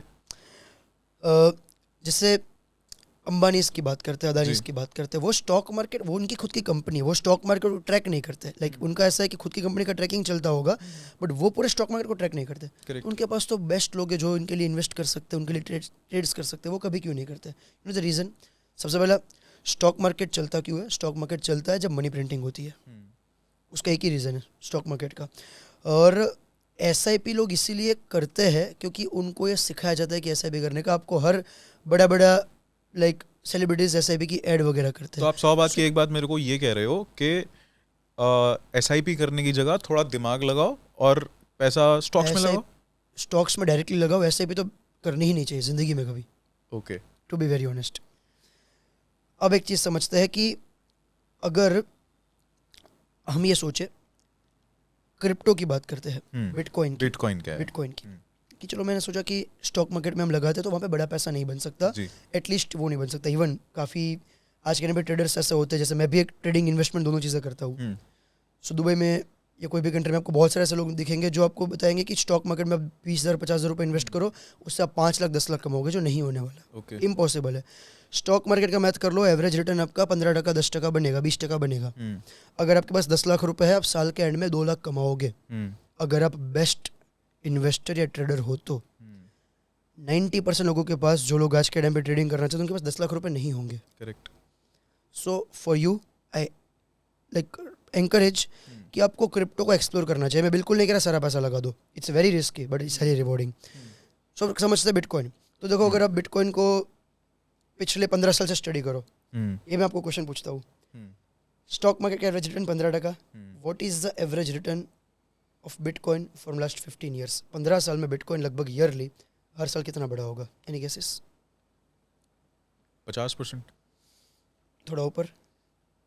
ओके, बिटकॉइन में 100% भी जा सकता है। हर साल कितना बड़ा होगा? ऊपर नीचे तो होता है, हाँ, हर साल की एवरेज मान के चले कितना बड़ा होगा बिटकॉइन? बिल्कुल अंदाजा नहीं लगा सकता उसका। 671% every single year okay, from last 15 years. इन 15 साल से बिटकॉइन हर साल 7 गुना हुआ है, 7 गुना, 7 गुना, 7 गुना, 7 गुना, ऐसे ऑन एन एवरेज। और हर एक मार्केट को बढ़ने का, मैं आज खुद ये कहता हूँ, मैं क्रिप्टो का इन्वेस्टर ट्रेडर हूँ, मैं पब्लिकली ये कहता हूँ, बिटकॉइन की इंट्रिंसिक वैल्यू 0 है। कोई वैल्यू नहीं बिटकॉइन की, कोई यूज़ केस नहीं है। आप मुझे पे करने के अलावा उसका कोई यूज़ नहीं है। आज UPI से हो जाता है, बट किसी भी एसेट का दाम इसलिए बढ़ता है क्योंकि उसकी डिमांड बढ़ती है। लोगों को बाई इसलिए बिटकॉइन को करना है क्योंकि गवर्नमेंट ने एक्सेप्ट कर लिया है, यूएस की गवर्नमेंट ने। लोग इसलिए उसको बाई कर रहे हैं क्योंकि बाकी सारे लोग बाई कर रहे हैं। लोग इसलिए बाई करना चाहते हैं बिटकॉइन को क्योंकि वो रेयर है और वो डिजिटल गोल्ड है। आजकल ये भी सुनने को मिलता है कि भाई अब तो बिटकॉइन की वैल्यू बहुत चली गई है, अब बहुत लेट हो गया है बिटकॉइन में इन्वेस्ट करना। Is it true? 100% not. Okay. So I tell you why. Bitcoin अभी चल रहा है $100,000 पे on an average nearly. Bitcoin next 2 साल में जाएगा कम से कम 2.5 लाइक $250,000 मोटा मोटा।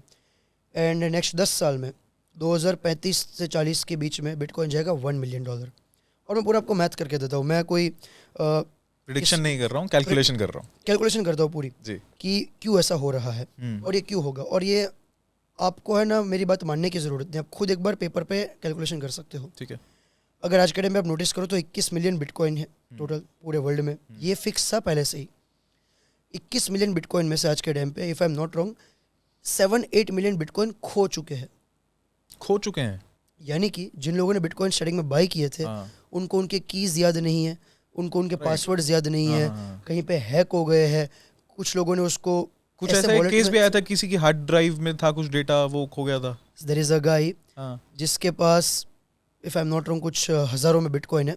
उसने यूएस गवर्नमेंट को प्रपोज किया था कि मैंने कूड़े में ड्राइव फेंक दी थी तो आप मुझे उस कूड़े से मेरी ड्राइव फाइंड करने में हेल्प करो। अगर वो मिल गई तो मैं 50% आपको दे दूंगा। उसकी आज की वैल्यू है बिटकॉइन की $750 मिलियन। वाओ। 5,000 करोड़ भाई साहब। तो ऐसे बहुत लोग हैं जी। दूसरा तो 21 मिलियन में से मान लेते हैं सबसे पहले 8 मिलियन तो खो चुके हैं। ठीक है।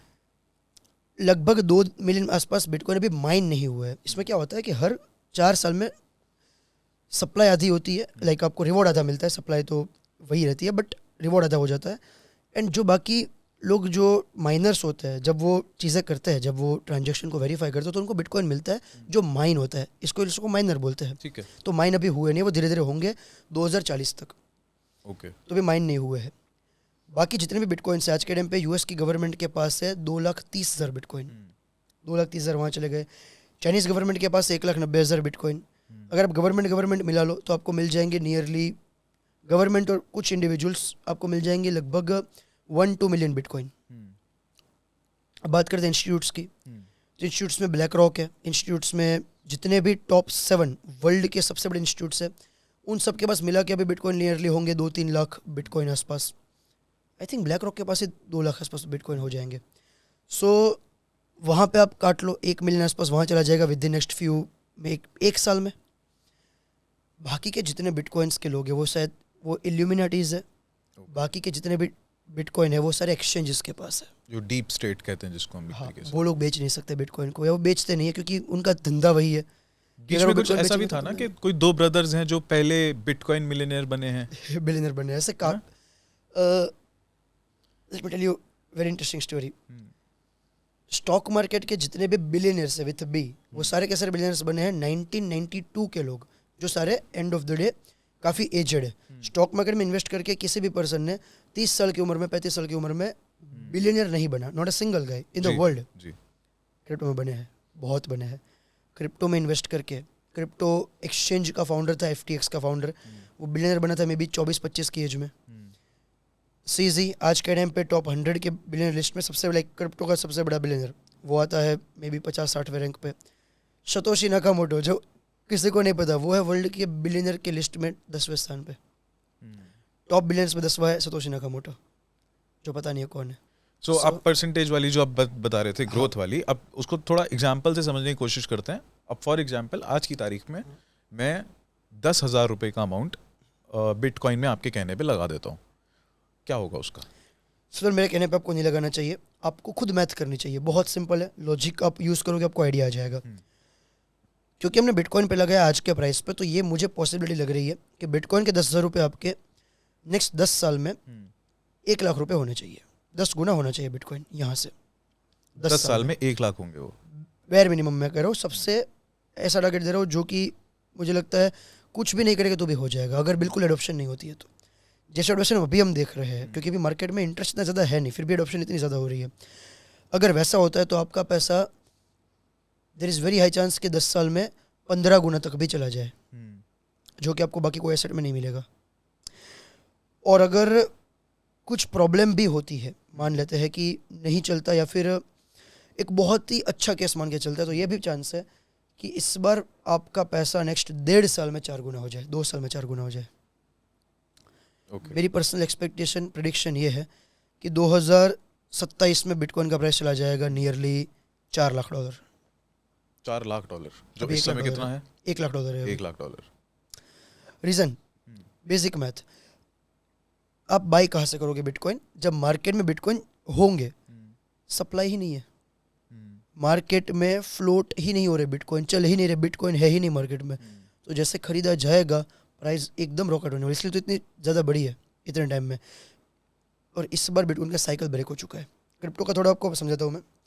क्रिप्टो सिक्लिकल मार्केट है, ये साइकिल्स में चलता है, फ्लोटिंग ही नहीं है बिटकॉइन में। तो अवेलेबल जब भी लोग बिटकॉइंस और बाय करने की कोशिश करेंगे, जब यूएस मार्केट में अभी तो ब्लैक रॉक ने ये बोला है कि हम ये चाहते हैं कि यूएसए के हर आदमी के पास उसकी ओवरऑल नेटवर्थ का 5% बिटकॉइन में जाए।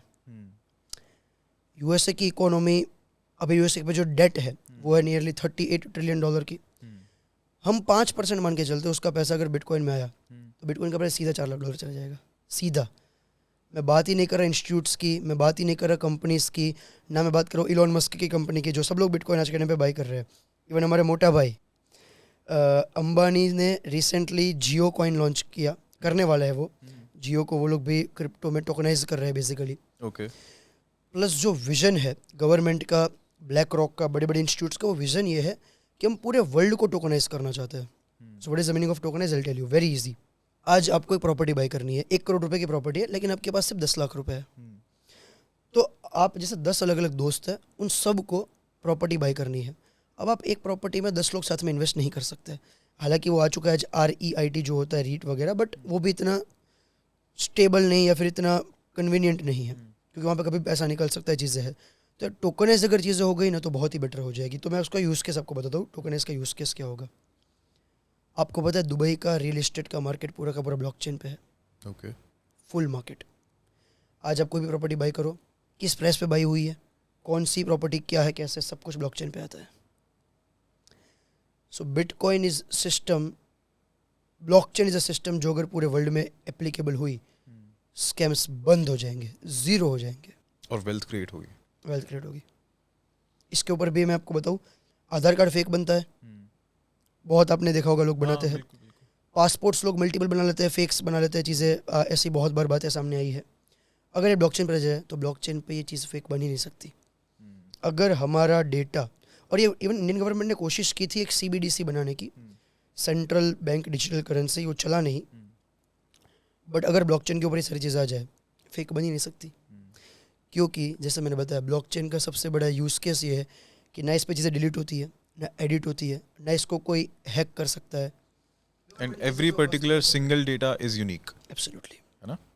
एंड इसके ऊपर बहुत टेक्नोलॉजीज बनी है, बहुत सारी चीज़ें बनी है भाई। इसमें ना समझने वाली चीज़ें बहुत सारी हैं, पर मैं वापस सवाल पर आता हूँ, और आप उसको जितना डायरेक्टली हो सके एक्सप्लेन करो। जैसे मैंने आपसे पूछा कि 10,000 रुपये हैं एक लड़के के पास कि मैं ये इन्वेस्ट करना चाहता हूँ, तो वो कहाँ इन्वेस्ट करे, कब इन्वेस्ट करे, और क्रिप्टो में स्पेसिफिकली उसको घुसना है तो कैसे?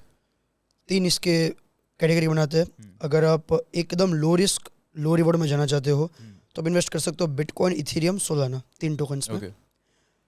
यहाँ पे आपका रिस्क कम होगा, लेकिन आपका रिवॉर्ड होगा 2x 3x आपका हो सकता है इन नेक्स्ट 1 ईयर। अगर आप जाना चाहते हो मिड रिस्क में, जहाँ पे आपकी इच्छा है कि जीत मुझे थोड़ा ज़्यादा रिस्क लेना है, तो आप टॉप लेयर 1 के टोकन्स जैसे कि टॉन, एवेक्स, नियर, इस टाइप के टोकन्स में इन्वेस्ट कर सकते हो। 3 टोकन्स में आपका पैसा हो सकता है 4x हो जाए, 5x हो जाए। एंड अगर आपको जाना है हाई रिस्क हाई रिवॉर्ड में, जो कि मेरा फेवरेट वो है, तो आप जाओ मीम टोकन्स में।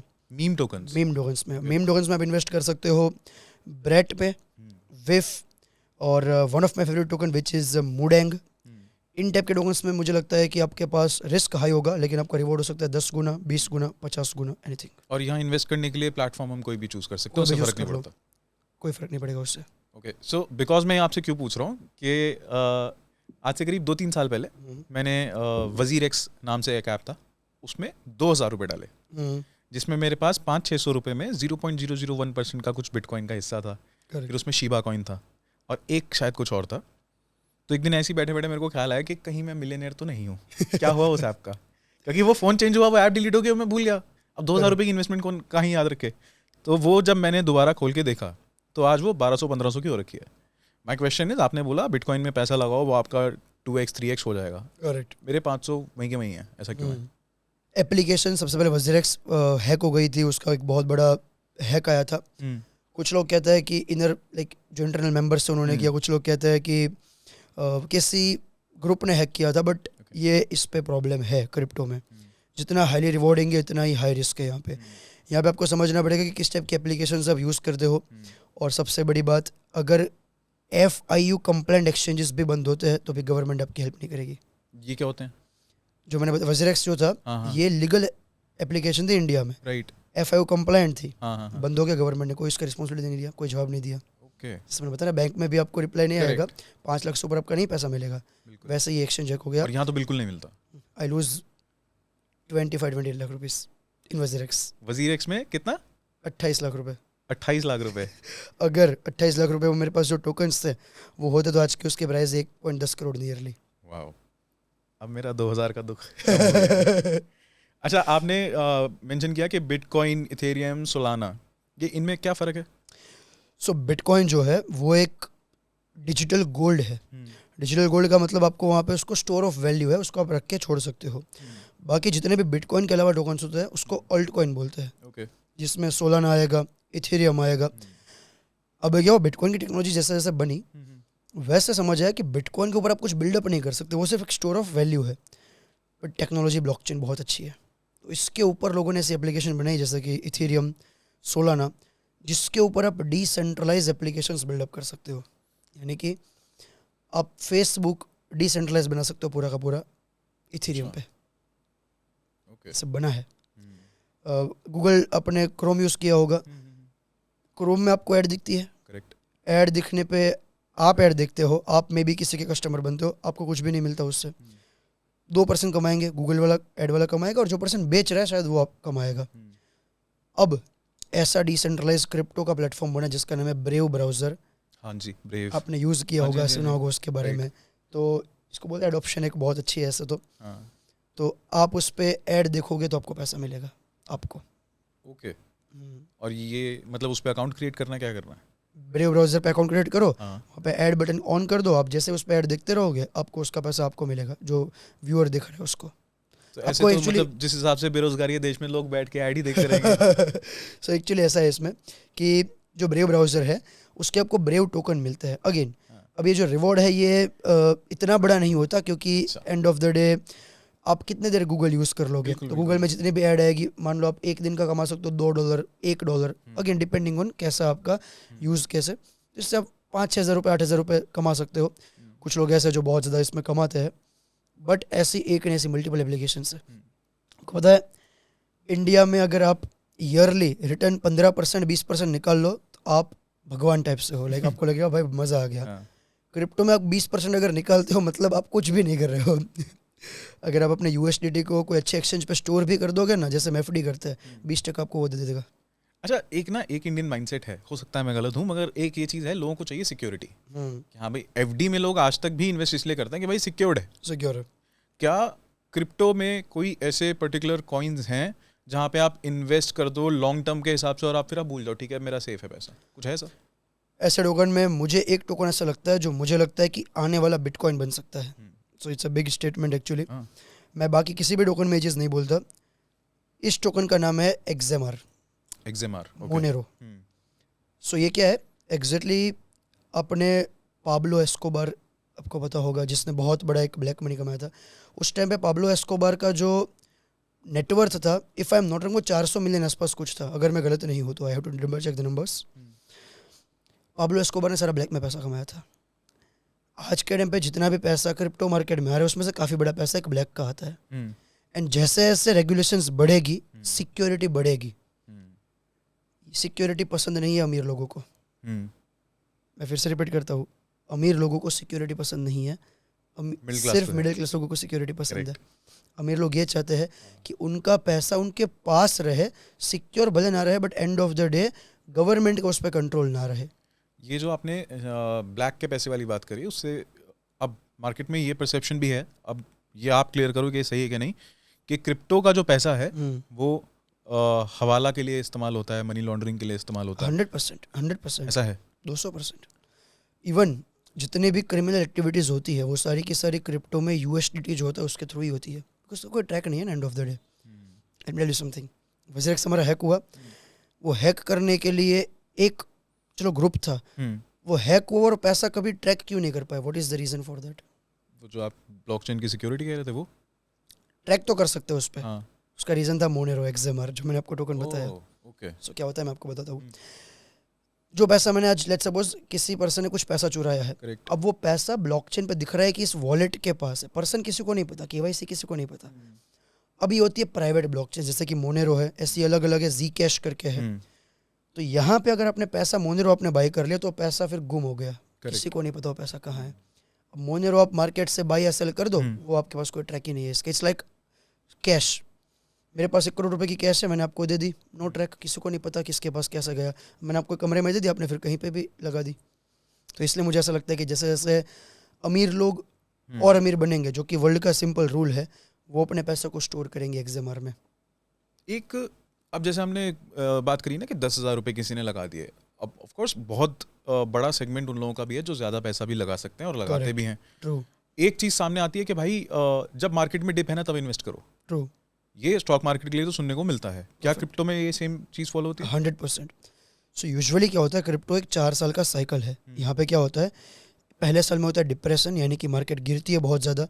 फिर आता है एक सिंपल फ्लो जहाँ पे बस एक रेंज में मार्केट घूमती है। फिर आता है बुलिश फेज और फिर आता है यूफोरिक फेज। ओके। अब ये 4 साल का साइकिल थोड़ा टूट चुका है, क्योंकि HNS के बहुत बड़े पैसे आ गए, USA में अपना ETF चलने लगा बिटकॉइन का। लेकिन वो 4 साल का साइकिल है 2025-26, जो मेन ईयर होता है यूफोरिक मार्केट। तो इस साल में आप जो भी पैसा लगाओगे, there is very high chance कि आप 90% केस में लॉस में नहीं रहोगे as per history. Okay.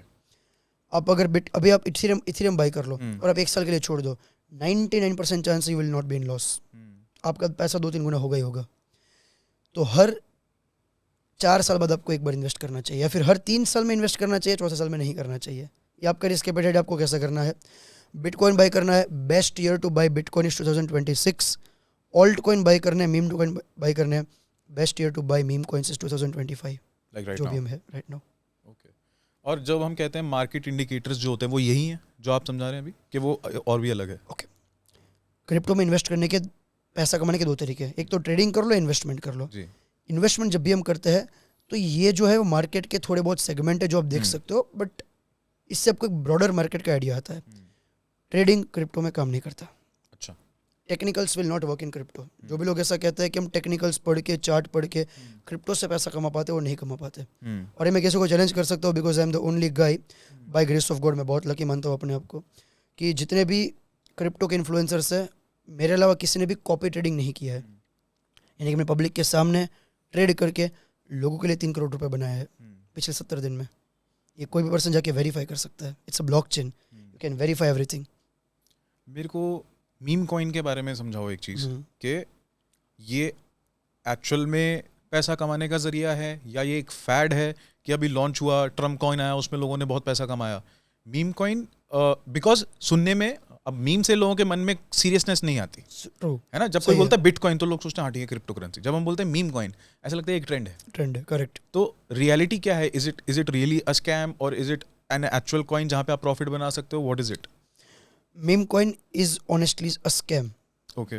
Stock market is also scam. Crypto is also scam. Everything is a scam in the world. So I'll tell you why. Stock market scam कैसा है? हाँ.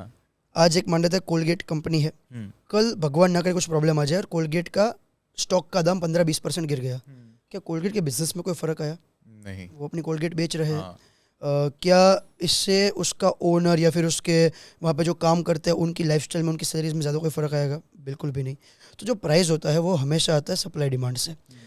तो ये हमारा वर्ल्ड ऐसे बना हुआ है जहाँ पे हम सप्लाई डिमांड को समझ के चीज़ों को बाई सेल करते हैं।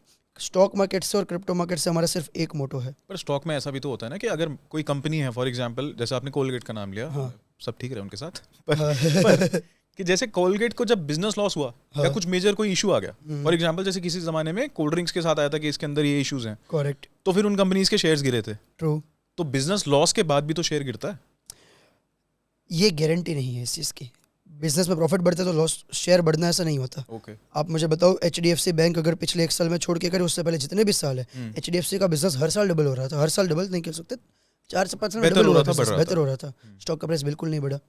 आप ITC देख लो, सिगरेट्स का स्टॉक्स पिछले 6-7 साल से हर बार उनके प्रॉफिट्स बढ़ रहे हैं, बट कोई भी स्टॉक प्राइस में मोमेंटम नहीं है। वैसे भी काफ़ी कंपनी ऐसे जिनके ऑलरेडी प्रॉफिट्स 2 गुना हो रहे हैं, लेकिन कंपनी के प्राइस इवन नीचे जा रहे हैं। क्या डिक्टेट करता है फिर इस चीज़ को? कोई भी एसेट का प्राइस बढ़ता है सिर्फ सप्लाई डिमांड से, और कोई रीज़न नहीं होता उसका। ओके। आप और मैं, हम सब लोग एक चीज़ सोच के बैठे हैं कि मैं आज अगर कोलगेट बाई कर रहा हूँ तो मैं सिर्फ इसलिए बाई कर रहा हूँ, इंडियन गवर्नमेंट पैसा प्रिंट करेगा, पैसा प्रिंट करेगा तो लोगों के हाथ में पैसा आएगा, लोगों के हाथ में पैसा आएगा तो लोग ये सोचेंगे कि कोलगेट का धंधा बढ़ेगा, तो मैं उसको आज बाई करता हूँ। मैंने 100 रुपये का स्टॉक बाई किया, मैं सिर्फ करने वाला हूँ नेक्स्ट जनरेशन पे डंप, जो मेरे पे 1000 रुपये का स्टॉक बाई करेगा। ओके। बिकॉज स्टॉक्स जो है उससे कंपनी को कोई फ़र्क नहीं पड़ने वाला। ठीक है। उसके ओनर के पास स्टॉक पड़ा हुआ है, डजंट मैटर आप क्या करते हैं, कैसे है। चलो Same goes क्रिप्टो पर वापस आते हैं। हाँ, मीम कॉइन की हम लोग बात कर रहे थे। अब आपने बोला कि हाँ, जितना ही स्कैम स्टॉक मार्केट है उतना ही स्कैम क्रिप्टो है, उतना ही स्कैम Meme है। मीम कॉइन है। करेक्ट। सो इसको बाय करने में या इसमें इन्वेस्ट करने में ये कम्प्लीटली लक का गेम है? बिकॉज जिस तरह के नंबर्स आप लोग बताते हो कि हाँ। हाँ भाई इतना 300 गुना प्रॉफिट हो गया 6 महीने में, 2 महीने में, 3 महीने में, ये लगता तो है कि it's a matter of luck, correct. But is it only a matter of luck और it's there is a strategy also? It's 90% strategy, 10% luck. 90% strategy आप कह रहे हैं, 100%। और वो क्या है? इसके लिए हमें समझना पड़ेगा एक cabal network. See I always say one thing, learn how to make money from scams with legal way. आपको सीखना पड़ेगा। जी। अब हम समझते हैं क्या होता है। देखो, अब जो ये मीम टोकन है ना, ये चलता है जैसे मैंने बताया सप्लाई डिमांड से, तो इनको चलाते हैं cabal networks. Cabal networks. What is the meaning of cabal? जैसे मान लेते हैं एक एग्जांपल के तौर पे, एक पर्सन है जिसके पास 10,000 लोगों की कम्युनिटी है और सबके पास $10,000 है। तो ये लोग क्या करते हैं, ये लोग मिल के सोचते हैं कि हम एक काम करते हैं, हम एक पर्टिकुलर मीम टोकन बनाते हैं। टोकन बनाना बहुत ईजी है, 5 मिनट के अंदर मैं भी बना सकता हूँ। हम अभी एक मीम टोकन बनाते हैं, उसको कुछ ट्रेंडिंग नाम देते हैं जो लॉन्ग टर्म रहेगा, जैसे कि गीगा, गीगा चार्ड, ऐसे लॉन्ग टर्म नाम रह सकता है। जैसे कि हो गया पीनट, एक कोई भी क्या बोलते हैं उसको, छिपकली का नाम है, स्क्विरल का नाम है, डॉज कॉइन करके भी है। डॉज कोइन कुत्ते का वो हाँ। है, राइट। तो इन्होंने नाम दिया ऐसा। जी। अब इसका नाम से कोई लेना देना नहीं है। ये लोग क्या करते हैं, ये लोग उस पर्टिकुलर नाम वाले टोकन पे हेवीली बाइंग बनाते हैं। सीधी बात है, बाइंग बनेगी, प्रेशर आएगा, बाइंग प्रेशर आएगा, स्टॉक लाइक क्रिप्टो का प्राइस ऊपर जाएगा। उस टाइम पे क्या होता है, उस टाइम में आम इन्वेस्टर देखते हैं कि क्या चीज़ हो रही है, और उनको तो सिर्फ फोमो चाहिए, तो वो सिर्फ उस टाइम पे जाते हैं और देखते हैं इसके प्राइस बढ़ रही है, इसको बाई कर लेते हैं, इसको बाई कर लेते हैं, इसको बाई कर, जैसे आपने सीबाई ने बाई किया था, ये सोच के कि बाकी लोग बाई कर रहे हैं। हाँ। वैसे ही चीज़ें चलती है। फिर जब भी प्राइस बढ़ जाता है वो लोग डंप करके निकल जाते हैं। फिर बाकी उसको CTO, कम्युनिटी टेक ओवर, बाकी लोग चलाते हैं, इसको कम्युनिटी चलाती है, तो फिर वो चलता ही रहता है। चलता रहता है। बट ये सारे नहीं चलते, 99% ये फेल होते हैं। इसलिए मैं कहता हूँ इसमें 10% तो लक होता ही होता है। अब जैसे मैं कबाल नहीं हूँ, तो क्या मैं इससे पैसा कमा सकता हूँ? Yes, you can. ओके। कैसे? सबसे अच्छी बात है, जितने भी टोकन्स आते हैं ये सब ट्रांसपेरेंट रहना पड़ेगा उनको, कोई इसका ऑप्शन नहीं है, क्योंकि ब्लॉकचेन है, सब दिखेगा। सो आई टेल यू अ वे जिसमें आप में से कोई भी पर्सन जो देख रहा है वो मीम टोकन से पैसा कमा सकता है। मैं नहीं कह सकता तुम कितना कमा सकते हो। Let me share my thing. मैंने करोड़ रुपए कमाए इससे। अगर आपको कमाने हैं, just copy my things. Number 1, find best whales. सबसे बड़े जो कबाल्स है उनके आपको वॉलेट फाइंड करने पड़ेंगे। वॉलेट मतलब एक सिंपल सा कोड होता है जो उनका एक डिसेंट्रलाइज वॉलेट है। ये आपको फ्री में मिल जाएगा। आप चले जाओ डेक्स स्क्रीनर पे या डेक्स टूल पे जाओ और आपको देख लो, आपको मिल जाएगा। जो मेन वेल्स है, जो बड़े वेल्स हैं, उनकी हिस्ट्री चेक कर सकते हो। चेक करो इन लोगों ने कितने टोकन्स में इन्वेस्ट किया था और कौन से बड़े हैं, आपको समझ जाएगा ये कबाल है। मेरे पास 10 कबाल के कोड्स है जो मैं रोज ट्रैक करता हूँ कि कौन से इन्वेस्टर कहाँ इन्वेस्ट करते हैं। I just care about that. मुझे फ़र्क नहीं पड़ता फंडामेंटल टेक्निकल क्या है, because I know it will not make you money. फिर आपको वो जो टोकन में एंट्री करते हैं वो आपको तुरंत बाई करना चाहिए, तुरंत। 10% लक है, 90% केस में पैसा नहीं गवाओगे। और ये कहाँ दिखेगा उसने कब बाय करा, कैसे? ये आप टेलीग्राम का बॉट सेट कर सकते हो, ये भी मैं आपको बता देता हूँ कैसे करना है। अभी के अभी चले जाओ, GMGN करके एक वेबसाइट है, उस पर जाओ। जो वो वेल का वॉलेट है उसको कॉपी करके वहाँ पे पेस्ट कर दो। जैसे आप पेस्ट करोगे वहाँ पे आपको दिख जाएगा वो क्या बाइंग बना रहा है एवरी सिंगल सेकंड, और वहाँ पे नोटिफिकेशन ऑन कर दो, आपके टेलीग्राम में GN बॉट फ्री में नोटिफिकेशन दे देगा कि इस पर्सन ने बाई किया है तुरंत। और आप भी वही बाय कर लो। अगेन बाइंग भी करनी है, सेलिंग भी करनी है, और इसको पूरा कॉपी ट्रेड किया जा सकता है, आपको पता है ये। लाइक मैं आपको सीधा कॉपी कर सकता हूँ, अगर वेल है एक बार टैप करके सीधा कॉपी हो जाएगा, एक बार करना लाइफ टाइम, जिंदगी भर कॉपी रहता रहेगा पूरा। मेरे को एक बात बताओ, ये जो क्रिप्टो के कॉइन्स हैं या ये जो चाहे मीम कॉइन्स कहो चाहे जो दूसरे ऑल्ट कॉइन्स आपने बताए वो हैं, क्या इनकी प्रमोशंस भी करते हैं लोग मार्केट में अपने कॉइन्स की? There is a great scam running around promotions. India में या वर्ल्ड में ऐसा कोई लॉ ही नहीं है कि आप किसी टोकन को प्रमोट नहीं कर सकते, आप प्रमोट कर सकते हो। जैसे आप अगर आज ऐड करोगे तो आपको बताना पड़ेगा ये ऐड है, इंडिया में उस चीज़ का लॉ है, क्रिप्टो का लॉ ही नहीं है। जितने भी टोकन्स मार्केट में पंप होते हैं वो सब कुछ मार्केटिंग के ऊपर डिपेंड करता है, कैसे आप मार्केटिंग करते हो, कितने लोगों तक आप वो टोकन पहुंचाते हो, और उसके खुलेआम प्रमोशंस होते हैं। और आपको कभी किसी ने अप्रोच किया इस चीज़ के लिए कि हमारा कॉइन प्रमोट कीजिए? I got 70 lakh rupees to promote one token. 70 lakh rupees to promote one token, just one tweet और वन मैसेज। That's it? आपको एक ट्वीट करने का इतना पैसा मिला? मैंने कभी लिया नहीं है, अलग बात है, क्योंकि मेरा विजन थोड़ा अलग मतलब है। ये ऑफर था आपके पास? रोज आते हैं मेरे पास 50 लाख 70 लाख के ऑफर एवरी सिंगल डे। अभी मेरा ईमेल एड्रेस ओपन करके आपको ईमेल्स मेरे दिखा सकता हूँ। आई गॉट ऑफर्स कि will pay you 50 lakh rupees, just tell your community to buy that token, will give you 1% supply and 50 lakh rupees. तो मतलब is it because of this, ये जो मार्केटिंग इसमें हो रही है, क्या ये वजह है कि इन क्रिप्टो में पैसा या तो जो इन्फ्लुएंसर है वो कमा रहा है या तो जो कोर्स बेच रहा है वो कमा रहा है, ऐसा इसी वजह से? एब्सोल्युटली, एक चीज़ आप बोल सकते हो ये। But if you are investor तो आपको फाइंड करना पड़ेगा तरीका। स्टॉक मार्केट भी सेम है भाई, स्टॉक मार्केट में कुछ अलग नहीं है, स्टॉक मार्केट में भी पैसा आम इन्वेस्टर नहीं कमाता। Okay, I will ask you very directly, मैं इंटरेस्टेड हूँ क्रिप्टो में इन्वेस्ट करने के लिए। करेक्ट। बहुत शॉर्ट में मेरे को बताओ कि 3 चीज़ें क्या हैं जो मुझे ध्यान रखनी है इन्वेस्ट करते वक्त। Number 1, do not use any big exchange. Binance, Bybit, WazirX, CoinDCX use मत करो। स्टार्ट यूजिंग अनदर एक्सचेंजेस, क्योंकि ये एक्सचेंज पे आज के टाइम पे ज़्यादा स्कैम बढ़ गया है, क्योंकि सबके ट्रैक में एक्सचेंज रहता है। नंबर 2, ओनली बाय टोकन्स जो कि रिलेवेंट रहेंगे। टॉप 10 टोकन 20 टोकन बाय कर लो। आप स्टॉक मार्केट के इन्वेस्टर को 200% बीट कर लोगे इन्वेस्टमेंट के ROI के हिसाब से। Point number 3, learn from someone जिसने ये चीज़ें करी हुई है। सबसे बड़ा प्रॉब्लम इस मार्केट में ये है कि जैसे मैं पहली बार आया इस मार्केट में, सो पहले 7 साल मैंने वो गलतियाँ करी है जो मैं बच सकता था। अगर आप आओगे आप सेम गलती करने वाले हो। So learn from someone, paid free आपकी इच्छा, फ्री में सीख सकते हो मेरे से, आपको मुझे पे करने की ज़रूरत नहीं है। अगर पॉसिबल हो इस वीडियो के डिस्क्रिप्शन में यूट्यूब का लिंक दे सकते हैं, 2.5 घंटे का यूट्यूब का कोर्स होगा, 2-2.5 घंटे का, पूरा आप देख लो, आपको समझ आ जाएगा। आप भी कोर्स बेचते हो कि वो फ्री है? मैं बेचता हूँ कोर्स। उसकी एक चीज़ बताता हूँ, if you got something for free you are the product. So I tell you something, चलो लेट मी रिवील समथिंग जो कोई क्रिप्टो का इन्वेस्टर आपको कभी नहीं बताएगा, आज तक किसी पर्सन ने नहीं बताया होगा। जितने भी प्रमोशंस करते हैं उनको प्रमोशन इसलिए करना पड़ता है क्योंकि लोग उनके पास फ्री में आते हैं। फ्री ऑडियंस पे डंप करना सबसे ईजी होता है, क्योंकि उन्होंने तुम्हें पैसा तो कुछ पे नहीं किया, तुम कुछ कर ही नहीं सकते। आज मान लेते हैं आप मेरा एक वीडियो देखते हैं, लेट्स सपोज 1 लाख लोग, मैं उनको बताता हूँ एक टोकन बाय कर लो। बाय द वे मैं कभी प्रमोशन नहीं करता, डोंट वरी। सो जितने फ्री वाले लोग हैं वो सब ब्लाइंडली बाय करेंगे, उनके पास कोई and of the day option नहीं है। अगर उन पर डंप होता है वो कुछ कर नहीं सकते। तुमने किसी को पैसा तो पे नहीं किया ना, तुम्हारे ऊपर डंप हो गया। और इसीलिए आज के टाइम पे इन्फ्लुएंसर कमा रहे हैं, क्योंकि वो चीज़ें फ्री में बेच रहे हैं। किसी के पास भाई इतना टाइम नहीं है कि आपके लिए कोई लोग फ्री में चीज़ें कुछ भी करे। करेक्ट। आपके पास इतना टाइम है कि आप कोई भी एक जॉब बिजनेस फ्री में करना चाहोगे 20-30 साल तक, 10 साल तक, किसी के पास टाइम नहीं है। तो अगर कोई भी फ्री में कुछ बता रहा है, तुम्हारे थ्रू कहीं ना कहीं पैसा कमा रहा है, या वो रेफरल से कमा रहा है, यानी कि तुम उनके एक्सचेंजेस यूज़ करते हो, वहाँ पे ट्रेड करते हो, उसकी कमीशन जाती है उसके पास। क्योंकि जनरली ऐसा होता है इन सभी कोर्सेज के अंदर एक अपसेल होता है। करेक्ट। वो पूरी आपको बात बताते हैं, फिर उसके बाद कुछ बताते हैं कि भाई अगर ये करना है तो वो। मेरे में कोई अपसेल नहीं, डोंट वरी।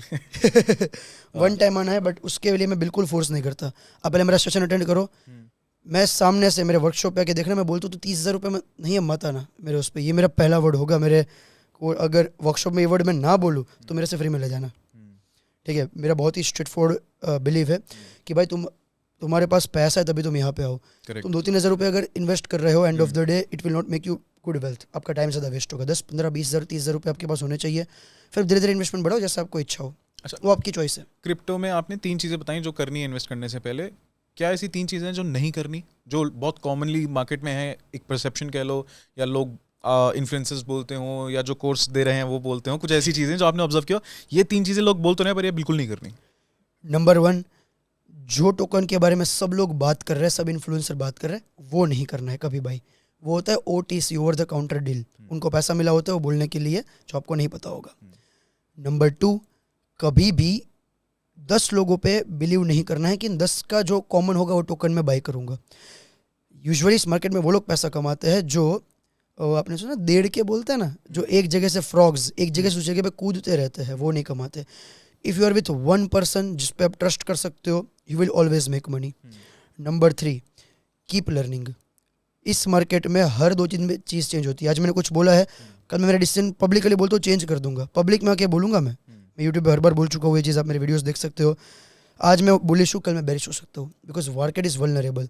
मैं प्रॉफिट कमाऊंगा नहीं कमाऊंगा, मार्केट से उससे कोई लेना देना नहीं है। मार्केट को फर्क नहीं पड़ेगा, वो अपना बढ़ता रहेगा। तो पैसा मुझे कमाना है तो मुझे वाटर की तरह रहना पड़ेगा। Be like water, change your thoughts, be vulnerable, that's where you will make money. ये चीज़ आपको बिल्कुल नहीं कर, लोग रिजिड हो जाते हैं, बाय कर ले आप सेल ही नहीं करेंगे, जब तक बढ़ेगा तब तक रखेंगे, भाई जीरो होने वाला है वो टोकन। सोर्स इस सब इंफॉर्मेशन की, अब मैं इतनी तो बात आपकी समझ रहा हूँ कि एक पर्टिकुलर गुरु आपको ढूंढना है जिसके थ्रू आप चीज़ें समझोगे और करोगे। मगर इन जनरल जो इन्वेस्टमेंट कर रहा है क्रिप्टो में, अगर उनको सोर्स ऑफ इंफॉर्मेशन ढूंढनी है वो कहाँ से देखें? मैं आपको 2-3 चीज़ें बताता हूँ जिस पे आप चीज़ों को वेरीफाई कर सकते हो। नंबर 1, आप ट्विटर यूज़ करना चालू करो, एक्स। आज के टाइम पे क्रिप्टो की जितनी चीज़ें होती है वो सारी की सारी ट्विटर पे होती है। ट्विटर पे किसी टोकन के बारे में आप डालोगे ना, सर्च बटन पे जाना है, आपको डॉलर का साइन और लिखना है आपके यहाँ पे लेट्स सपोज शिबा इनू, आपको दिख जाएगा उसके ऊपर क्या क्या ट्वीट्स है, लोग उसके बारे में क्या बात करते हैं, ह्यूमन बिहेवियर पता चलेगा। करेक्ट। Number 2, do opposite.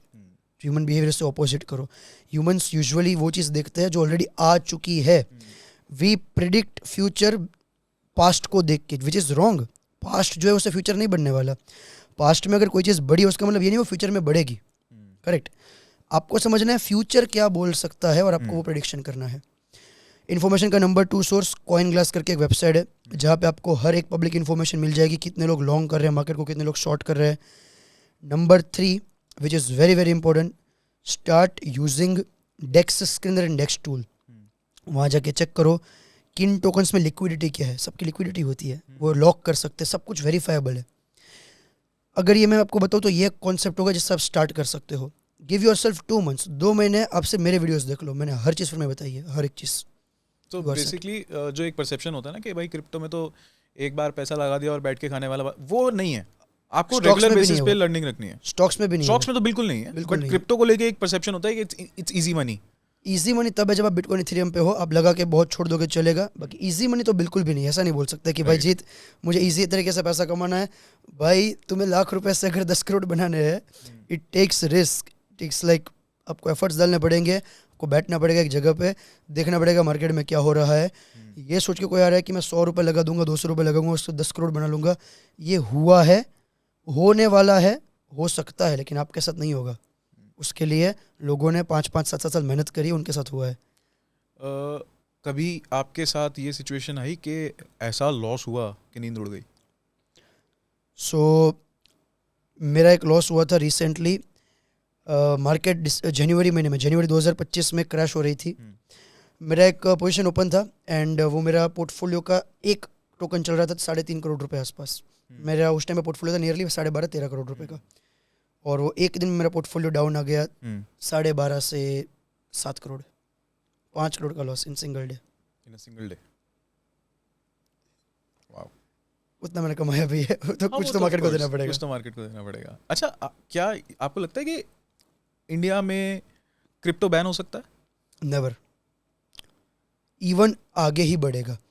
सो इसके ऊपर एक सेइंग्स है कि चीज़ें ना सबसे पहले वर्स्ट चालू होती है और धीरे धीरे धीरे बेटर बनती है।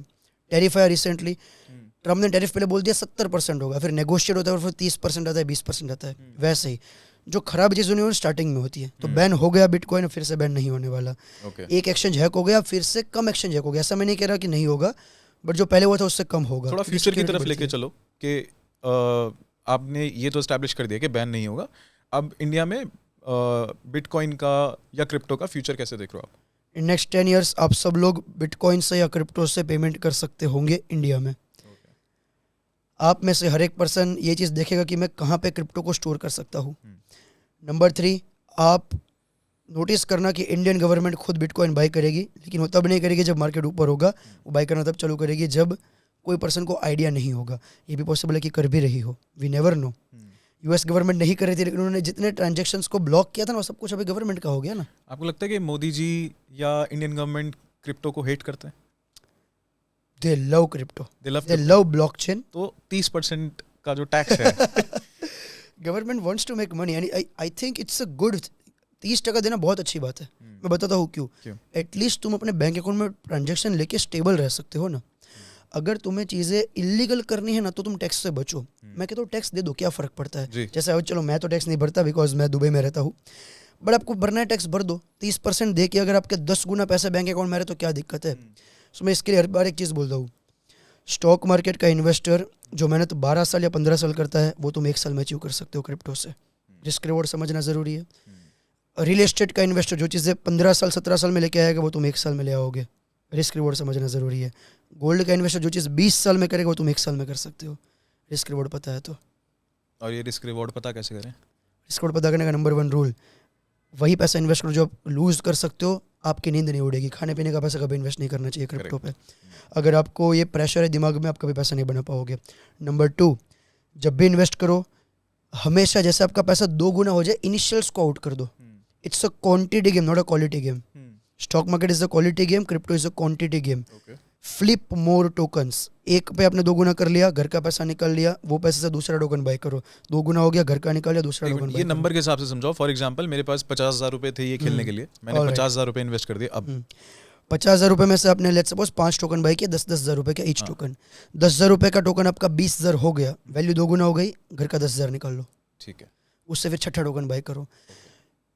बाकी के 4 टोकन में से 3 टोकन में 10,000 वापस आपके निकल गए, 2 गुना हो गया, तो वो सारा निकल के दूसरा टोकन बाय करो, एक 0 हो जाएगा आपका। वो तो होना ही है, उसमें कुछ नहीं कर सकते। बाकी के जितने अपने नंबर ऑफ टोकन जितने बाय किए, वो आपके लिए फॉर्च्यून क्रिएट करके देंगे। 20-30 टोकन अपने बाय किए ना, तो 2 टोकन ऐसे होंगे जो आपके लिए 20-30-50 गुना करेंगे। क्रिप्टो के साथ एक फियर भी लोगों का जुड़ा हुआ है कि क्या ये आने वाले टाइम में एक पैरेलल इकोनॉमी बन सकती है? मेरा पर्सनल ओपिनियन ये है कि क्रिप्टो बैंक्स को सपोर्ट करने के लिए, डिसरप्ट करने के लिए नहीं। क्रिप्टो वर्ल्ड को बेटर करने के लिए, डिसरप्ट करने के लिए नहीं है। बैंक अगर ब्लॉकचेन को खुद इंटीग्रेट करेगा बैंकिंग सिस्टम में, बैंकिंग फ्रॉड्स बंद हो जाएंगे। काफ़ी चीज़ ऐसी होगी जिसकी ज़रूरत ही नहीं पड़ेगी, जो आपको अभी बैकएंड में सॉर्ट करनी पड़ती है हर एक चीज़ है। तो अगर आप ब्लॉकचेन पे लेके आओगे, हमेशा टेक्नोलॉजी का यूज़ सबसे पहले क्रिमिनल करता है। जब भी टेक्नोलॉजी बनती है, इंटरनेट जब भी बना 1999, सबसे पहले इंटरनेट का यूज़ किसने किया था? क्रिमिनल्स ने। लोग उसका यूज़ करते थे पॉर्न देखने के लिए, ख़राब काम के लिए, हर एक ख़राब चीज़ के लिए। फिर बेटर बना जब हर एक पर्सन यूज़ करता है। करेक्ट। बिटकॉइन का यूज़ हुआ सबसे पहले सिर्फ क्रिमिनल एक्टिविटीज़ के लिए। जितनी भी ख़राब चीज़ होती है क्रिप्टो से ही होती है, ये चीज़ अभी है। बट नेक्स्ट 20 साल में हर एक पर्सन अच्छे काम के लिए क्रिप्टो का यूज़ करेगा। बट आपको इन्वेस्ट तब करना जब काम खराब हो रहा है। Correct. You will not make money जब सब चीज़ सही है, you will only make money जब सब चीज़ खराब है।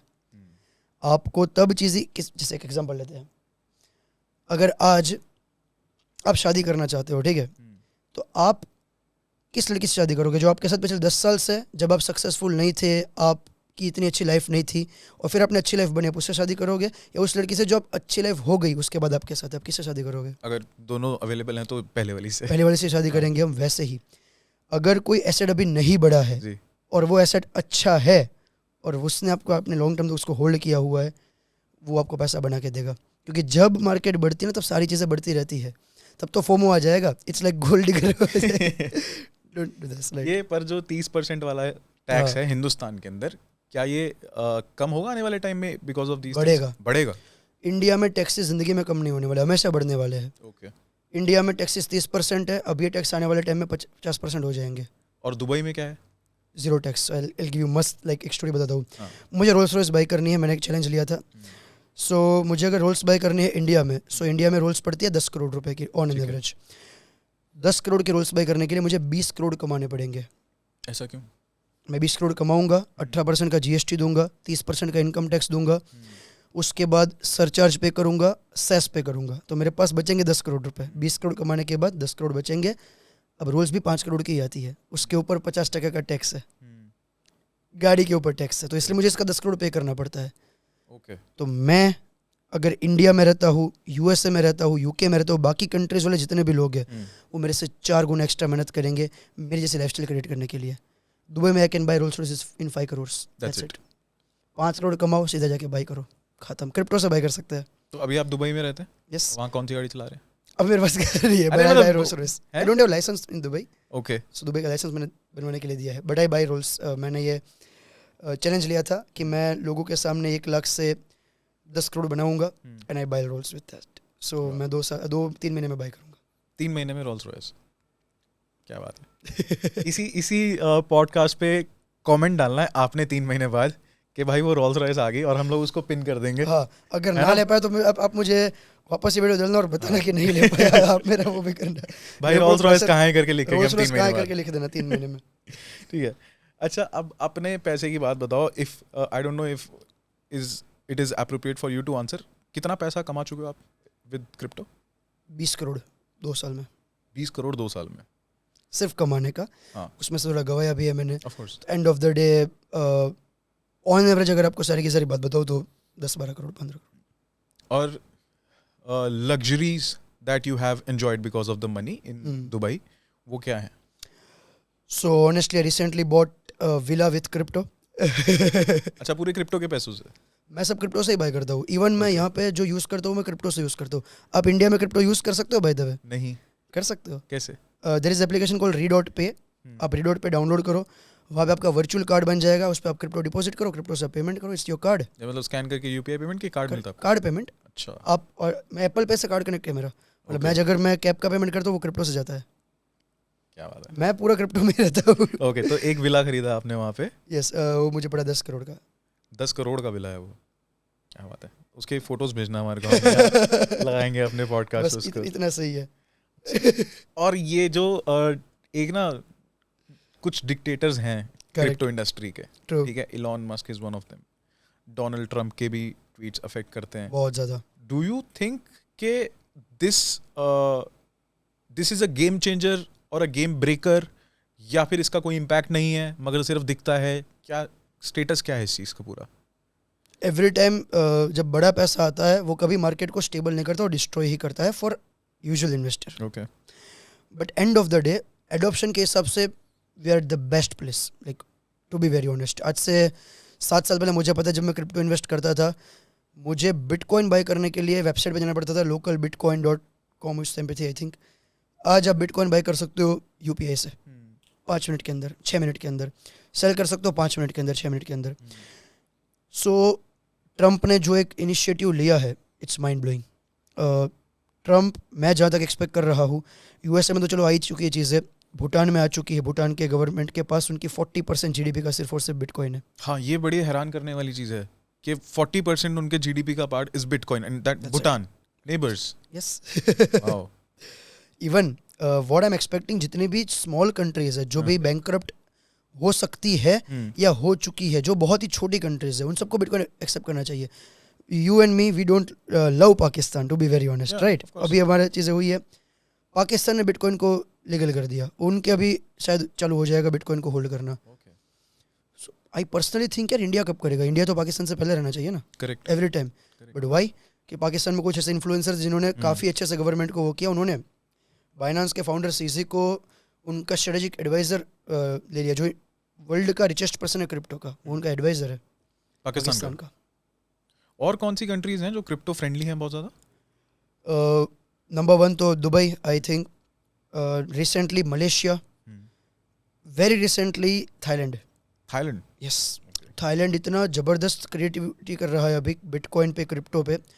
सो मैं ऐसा मानता हूँ कि थाईलैंड नेक्स्ट हब बनने वाला है क्रिप्टो इन्फ्लुएंसर्स के लिए, क्रिप्टो पीपल के लिए। सो क्या होता है, देखो यार, एक जैसे मैं आज एक बिजनेस ओनर हूँ, मैं आज एक क्रिप्टो में इन्वेस्टर हूँ, मुझे चाहिए सेफ्टी, सिक्योरिटी, और मुझे चाहिए, देखो तुम मुझसे 30 की जगह 50% टैक्स लो, मुझे कोई दिक्कत नहीं है। इवन मैं आज ये चीज़ कहना चाहता हूँ, मैंने 2020-21 में क्रिप्टो का इंडिया में टैक्स पे किया है, ठीक है, मुझे उसमें कोई दिक्कत नहीं है। प्रॉब्लम इज़ कि सिक्योरिटी नहीं है। बाहर की कंट्रीज में लोग इसलिए शिफ्ट होना चाहते हैं बिकॉज भाई मैं कुछ भी काम करूँगा ना, मुझे हर जगह प्रूव करना है कि मैं सही काम कर रहा हूँ। अगर मैं गलत काम करता मैं पब्लिक में आके नहीं चीज़ें बताता, राइट? सो इंडिया में ये सबसे बड़ी प्रॉब्लम है, इसलिए आपने देखा होगा सारे के सारे क्रिप्टो के स्टॉक्स के इन्फ्लुएंसर इंडिया यूजुअली छोड़ देते हैं, दुबई में जाकर सेटल होते हैं. इन माय ओपिनियन मलेशिया और अपना बैंकॉक विल बिकम कंट्रीज जहाँ पे लोग फ्यूचर में जाएंगे. इन्फ्लुएंसर्स का हब बनने वाला है. ओके. एंड एक ना, अब हम इन्फ्लुएंसर्स की बात कर रहे थे, हम लोग बात कर रहे थे कि कैसे डोनाल्ड ट्रंप या इलॉन मस्क इस चीज़ को डिक्टेट करते हैं, बट वॉरेन बफे उन्होंने बहुत बार क्रिप्टो के खिलाफ बोला है. करेक्ट. एंड वो इतना तक बोल चुके हैं कि इट्स अ मिराज, इससे दूर रहो. 100%. He is somebody who is a genius when it comes to investments. True. दुनिया के सबसे बड़े इन्वेस्टर्स में से एक है और बहुत No पैसा कमाया. एंड वो रिचेस्ट पर्सन भी रहे हैं, कितनी बार वो खैर लिस्ट आगे पीछे होती रहती है, नो डाउट. पर वो रहे हैं. ही इज नॉट समबडी जो नॉन सीरियस बात करेंगे. इज नॉट समबडी जिनकी बात में दम नहीं होगा. 100%. So you being somebody who comes from आप स्लीव्स पे क्रिप्टो लेके चल रहे हो, what do you see of that point of view कि क्रिप्टो तो मिराज है, इससे दूर रहो? सबसे पहले huge respect to Warren Buffett साहब. I even idolise them.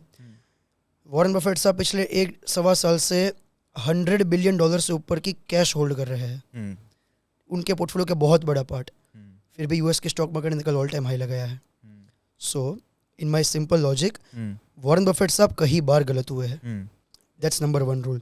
Still huge respect to them because उन्होंने काफ़ी चीज़ सही करी है. नंबर 2, वो क्रिप्टो को अगर पब्लिक में आके सही बोलेंगे ना तो उनका नुकसान होगा और कोई खुद का नुकसान नहीं करेगा.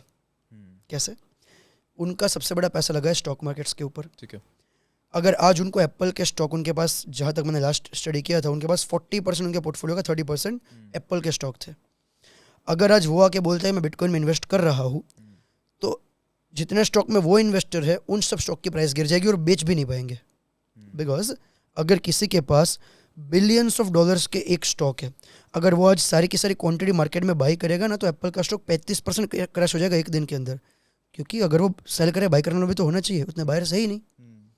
सो मैं एक फील्ड में अगर हूँ ना, तो मैं कभी भी आपको दूसरी फील्ड की या फिर मेरी अनदर जो फील्ड जो मेरे से अलग फील्ड है उसकी तारीफ कभी नहीं कर सकता. इम्पॉसिबल है.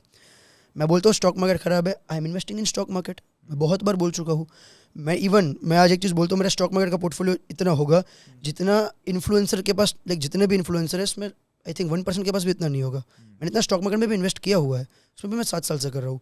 I bought Vodafone idea in 2017-18. ठीक है, बैक एंड अगेन वो तो खराब चला गया. But end of the day my logic is कि हर एक पर्सन करता है, even celebrities are investing in crypto. आपने कभी सोचा है कि मैं खुद का टोकन लॉन्च करूं? मैंने किया था. नॉट जस्ट लाइक मैंने प्रमोट नहीं किया था, बट टेस्टिंग के लिए मैंने बहुत बार खुद के टोकन्स लॉन्च किए. टोकन लॉन्च करना 2 मिनट का काम है. अच्छा. 2 मिनट के अंदर लॉन्च हो जाएगा. Okay. There is multiple sites, there is multiple bots जो आपके लिए टोकन लॉन्च कर सकते हैं 1 मिनट के अंदर. और लगता है आपका $1000-2000 लगते हैं अगर आपको प्रॉपर तरीके से लॉन्च करना है. फ्री में भी हो जाता है. तो बट उसका सेंस नहीं है एंड ऑफ द डे, उसका पैसा नहीं बनेगा. अच्छा. बट ऑनेस्टली बताऊँ, बहुत बड़े बड़े सेलिब्रिटीज़, बहुत बड़े बड़े इन्फ्लुएंसर्स ने खुद के टोकन्स लॉन्च किए हैं. सलमान खान साहब ने खुद के निफ्टीज लॉन्च किए थे. अमिताभ बच्चन ने किया है. सनी लियोनी ने किया हुआ है. सलमान खान तो क्रिप्टो को, लाइक क्रिप्टो की एक वेबसाइट थी, सोशल मीडिया साइट चिंगारी, चिंगारी सुना है आपने? चिंगारी का एक प्लेटफॉर्म था, उनको सलमान खान एंडोर्स करते थे. उसका टोकन है गारी टोकन. तो बहुत बड़े बड़े लोगों ने किया. इवन टोकन क्या है? गाड़ी टोकन. गारी, GARI, गारी. चिंगारी का गारी वर्ड टोकन है. टोकन का नाम गाड़ी और सलमान भाई एंडोर्स कर रहे हैं थोड़ा सा. ओके, हाँ जी. So even tell you something, आपको जितने भी सेलिब्रिटीज, जितने भी इन्फ्लुएंसर्स, जितने भी ऐसे लोग दिख रहे हैं जो क्रिप्टो मार्केट में नहीं है, वो भी डायरेक्टली क्रिप्टो में कहीं ना कहीं से पैसा लेते हैं या पैसा रखते हैं. ओके.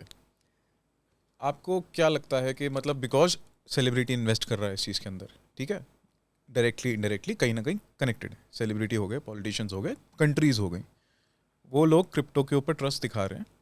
नॉर्मल इंसान, मेरे जैसा मिडिल क्लास इंसान अभी भी बहुत सारे डाउट्स रखता है. ट्रू. एंड हमने सिक्योरिटी वाली बात तो करी, बट उसके अलावा डू यू थिंक कि हाँ भाई ये इधर पैसा लगा दे और बात बन जाएगी? सो मैं ऐसा 2 टोकन बताता हूँ जो मुझे लगता है कि अगर आपको पैसे को 5-10 गुना करना है in next 5 years, which is safe, और उसके आज के टाइम पे कोई बात नहीं कर रहा, तो 1 इज़ मोनेरो, जिसके बारे में मैंने आपको बताया, XMR, which is a private blockchain. I am expecting कि मोनेरो टोकन है जो बिटकॉइन नया बन सकता है. Number 2 which is safest, which is Solana. Solana token में मैं एक्सपेक्ट कर रहा हूँ कि इस बार सोलाना जाएगा $500 एटलीस्ट. अभी चल रहा है आई थिंक 140-150. तो ये मैं बात कर रहा हूँ 1 साल की. अगर आप 3 साल का वो लेके चलोगे तो $1,000 तक सोलाना को मैं दिख रहा हूँ. आपके पास 8-9 गुना होगा. क्या ये वो टोकन है जिसमें मैं इन्वेस्ट कर दूं और फिर बार बार कुछ देखने की जरूरत नहीं है, चलेगा? करेक्ट, कर सकते हो, no problem at all. And if I ask you, in the next 10 years बड़ा पैसा जो है, मेजर मनी जो है इन्वेस्टमेंट का कहो, वो कहाँ बन रहा है? वो रियल एस्टेट में है, वो क्रिप्टो में है, वो स्टॉक मार्केट में है, कहीं और है? So here is my challenge, not prediction, challenge. Next 10 साल में क्रिप्टो से, स्पेशली बिटकॉइन से जितना पैसा बनेगा, ना उतना स्टॉक में बनेगा, ना रियल एस्टेट में बनेगा, ना गोल्ड में बनेगा, ना सिल्वर में बनेगा. कोई भी कमोडिटी, कोई भी एसेट क्लास, आपकी जो इच्छा हो, इज़ में ओपन चैलेंज. बिटकॉइन को ROI के हिसाब से कोई बीट नहीं करेगा. और इसमें मैं एक और चीज़ बताना चाहता हूँ, इंडिया के या पूरे वर्ल्ड के क्रिप्टो के इन्फ्लुएंसर्स यूजुअली बहुत ही बुलिश रहता है क्रिप्टो पे. वो कभी नेगेटिव चीज़ नहीं बोलते. मैं ऐसा नहीं है, मैं जेन्युइन चीज़ बता रहा हूँ जो मैं नेगेटिव पॉइंट भी बोल सकता हूँ. मैंने साफ साफ बोला crypto and of the day scam possible है, बट वेरी जेन्युइन तरीके से जितना पॉसिबिलिटी क्रिप्टो में, बिटकॉइन में है, किसी एसेट क्लास में नहीं है. जितना फोमो बिटकॉइन में किसी एसेट क्लास में नहीं है. जितनी गवर्नमेंट और बड़े बड़े लोग बिटकॉइन को बाय करना चाहते हैं, किसी एसेट क्लास को बाय करना चाहते हैं. Okay. So basically, we are stuck with the traditional form of investments, but it's high time that people should start investing in crypto. Let me tell you one more thing. आप अब crypto से stocks bye कर सकते हो. Phantom wallet से आप Tesla का share bye कर सकते हो. ये भी चालू हो चुका है. With in next few years, months I can say, आप USA के स्टॉक्स क्रिप्टो से बाय कर सकते हो. करोगे? Do you think crypto makes transactions very global in nature? Already हो रहा है. ना? Yes, it's a world wide market. So there is 100% chance of कि भाई ये पूरा ख़त्म हो जाए. Alt coin, bitcoin will not go to zero end of the day. But I think अगर आप क्रिप्टो में सही तरीके से सोच समझ के स्मार्ट इन्वेस्टर की तरफ प्ले करोगे, यू विल मेक मनी. आपको कभी किसी सेलिब्रिटी ने रीच आउट किया क्रिप्टो समझने के लिए, इन सब चीज़ों के लिए? मेरे पास काफ़ी एक्टर्स के जो कोई सीरियल्स वगैरह में काम कर रहे हैं, काम करते थे, उनके मैसेज बहुत बार आते हैं कि हमने क्रिप्टो में इतना लगाया हुआ है, आज के टाइम पे बताओ आगे कैसे करें, क्या करें.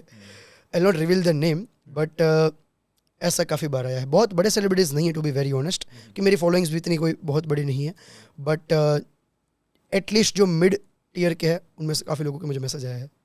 अच्छा, before we end this conversation, आप रह रहे हो दुबई में, जैसे आपने बताया, क्योंकि रोल्स रॉयस लेनी है और 5 करोड़ में ही लेनी है तो आप दुबई में हो.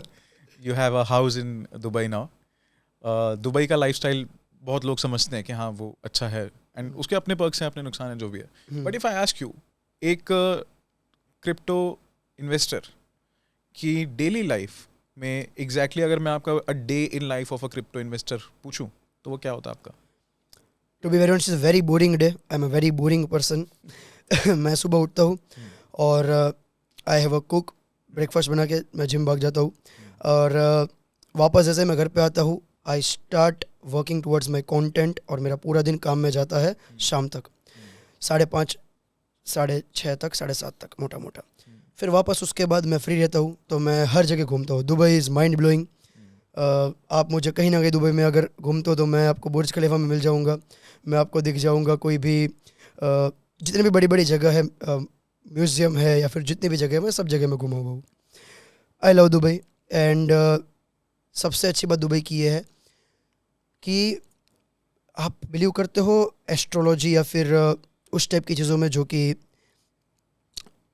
क्या बोलते हैं उसको, अट्रैक्शन होती है, जो आप चीज़ों को अट्रैक्ट कर सकते हो. लॉ ऑफ अट्रैक्शन में बिलीव करते हो आप?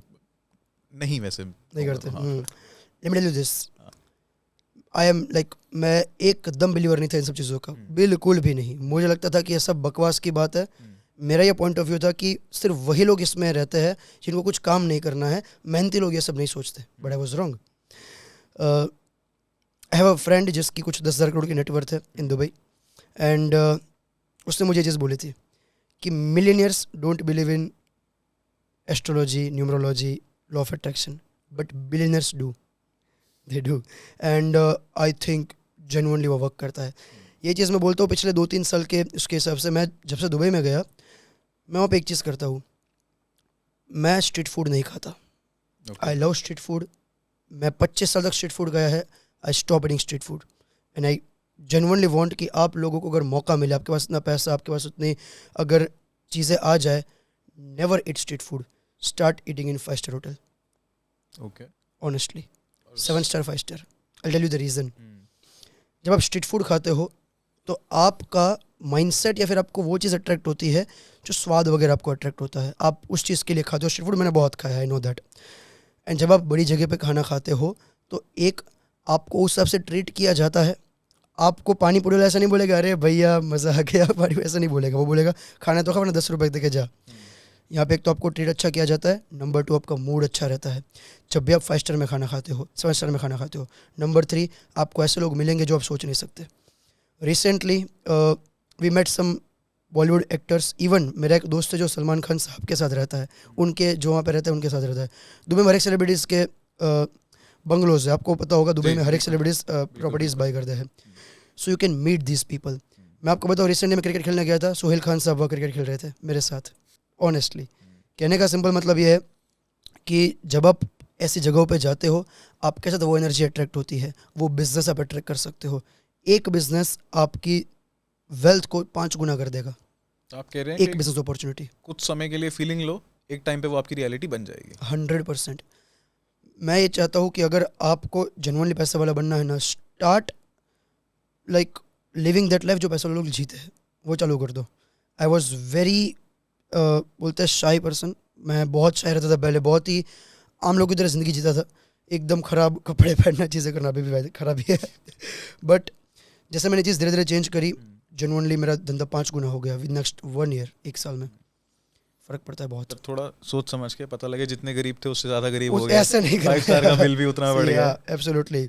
Invest 1%, 2%, 5%, not more than that. Be educated. आपके पास पढ़ाई लिखाई करो थोड़ी, आपको समझ आए उतनी. भाई बहुत मज़ा आया आपके साथ बात करके. आई थिंक बहुत सारी चीज़ें सीखने को मिली हैं.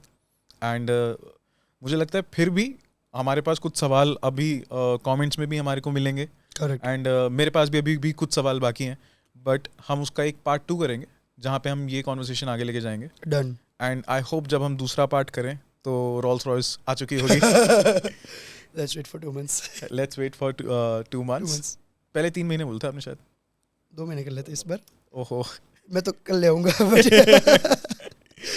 मार्केट थोड़ी अच्छी हो, लोगों के लिए पैसा थोड़ा बने तो मज़ा है. पर anyway thank you so much. बहुत सारी चीज़ें आज आपने हमारे लिए सिंप्लीफाई की हैं.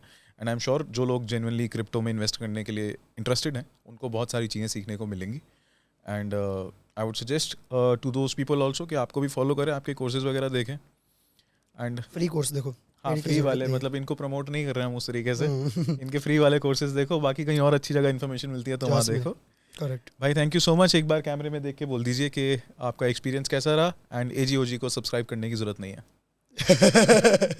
So thank you so much first of all. And experience बहुत बेटर रहा. हमें पता नहीं चला ये कितने, आई थिंक 1.5 घंटे का तो हो गया होगा पॉडकास्ट. एंड सबसे पहले ये एक बहुत अच्छी चीज़ है कि क्रिप्टो के बारे में हम लोगों तक चीज़ें पहुँचाएँ. बिकॉज जैसी ऐसी मार्केट होती है जो कन्वेंशनल नहीं है, जो आराम से आप इन्वेस्ट नहीं कर सकते, वैसे चीज़ में अगर लोग इन्वेस्ट करते हैं, पैसा उससे बनाते हैं तो अच्छी वेल्थ क्रिएट हो सकती है. बट रिस्क भी बहुत ज़्यादा हाई है. सिर्फ मेरी लाइफस्टाइल, सिर्फ मेरी चीज़ों को देख के बिल्कुल एंकरेज नहीं होना है. खुद की रिसर्च करो, खुद सोचो कि मैं अगर कोई चीज़ बोल रहा हूँ क्या वो सच है कि गलत है. उसके ऊपर अपने कंट्रोवर्शियल ओपिनियंस बनाओ. मैं भगवान नहीं हूँ, मैं कोई चीज़ बोलूँगा तो सही नहीं होगी. आप उसके कंट्रोवर्शियल ओपिनियन बनाओ, आप समझो मार्केट कैसे चलती है. Be logical investor. एंड इस तरह से आप अगर क्रिप्टो में काम करोगे तो you can genuinely create good wealth. Crypto change my life. I hope कि आप सब लोगों के लिए भी बहुत अच्छा चले.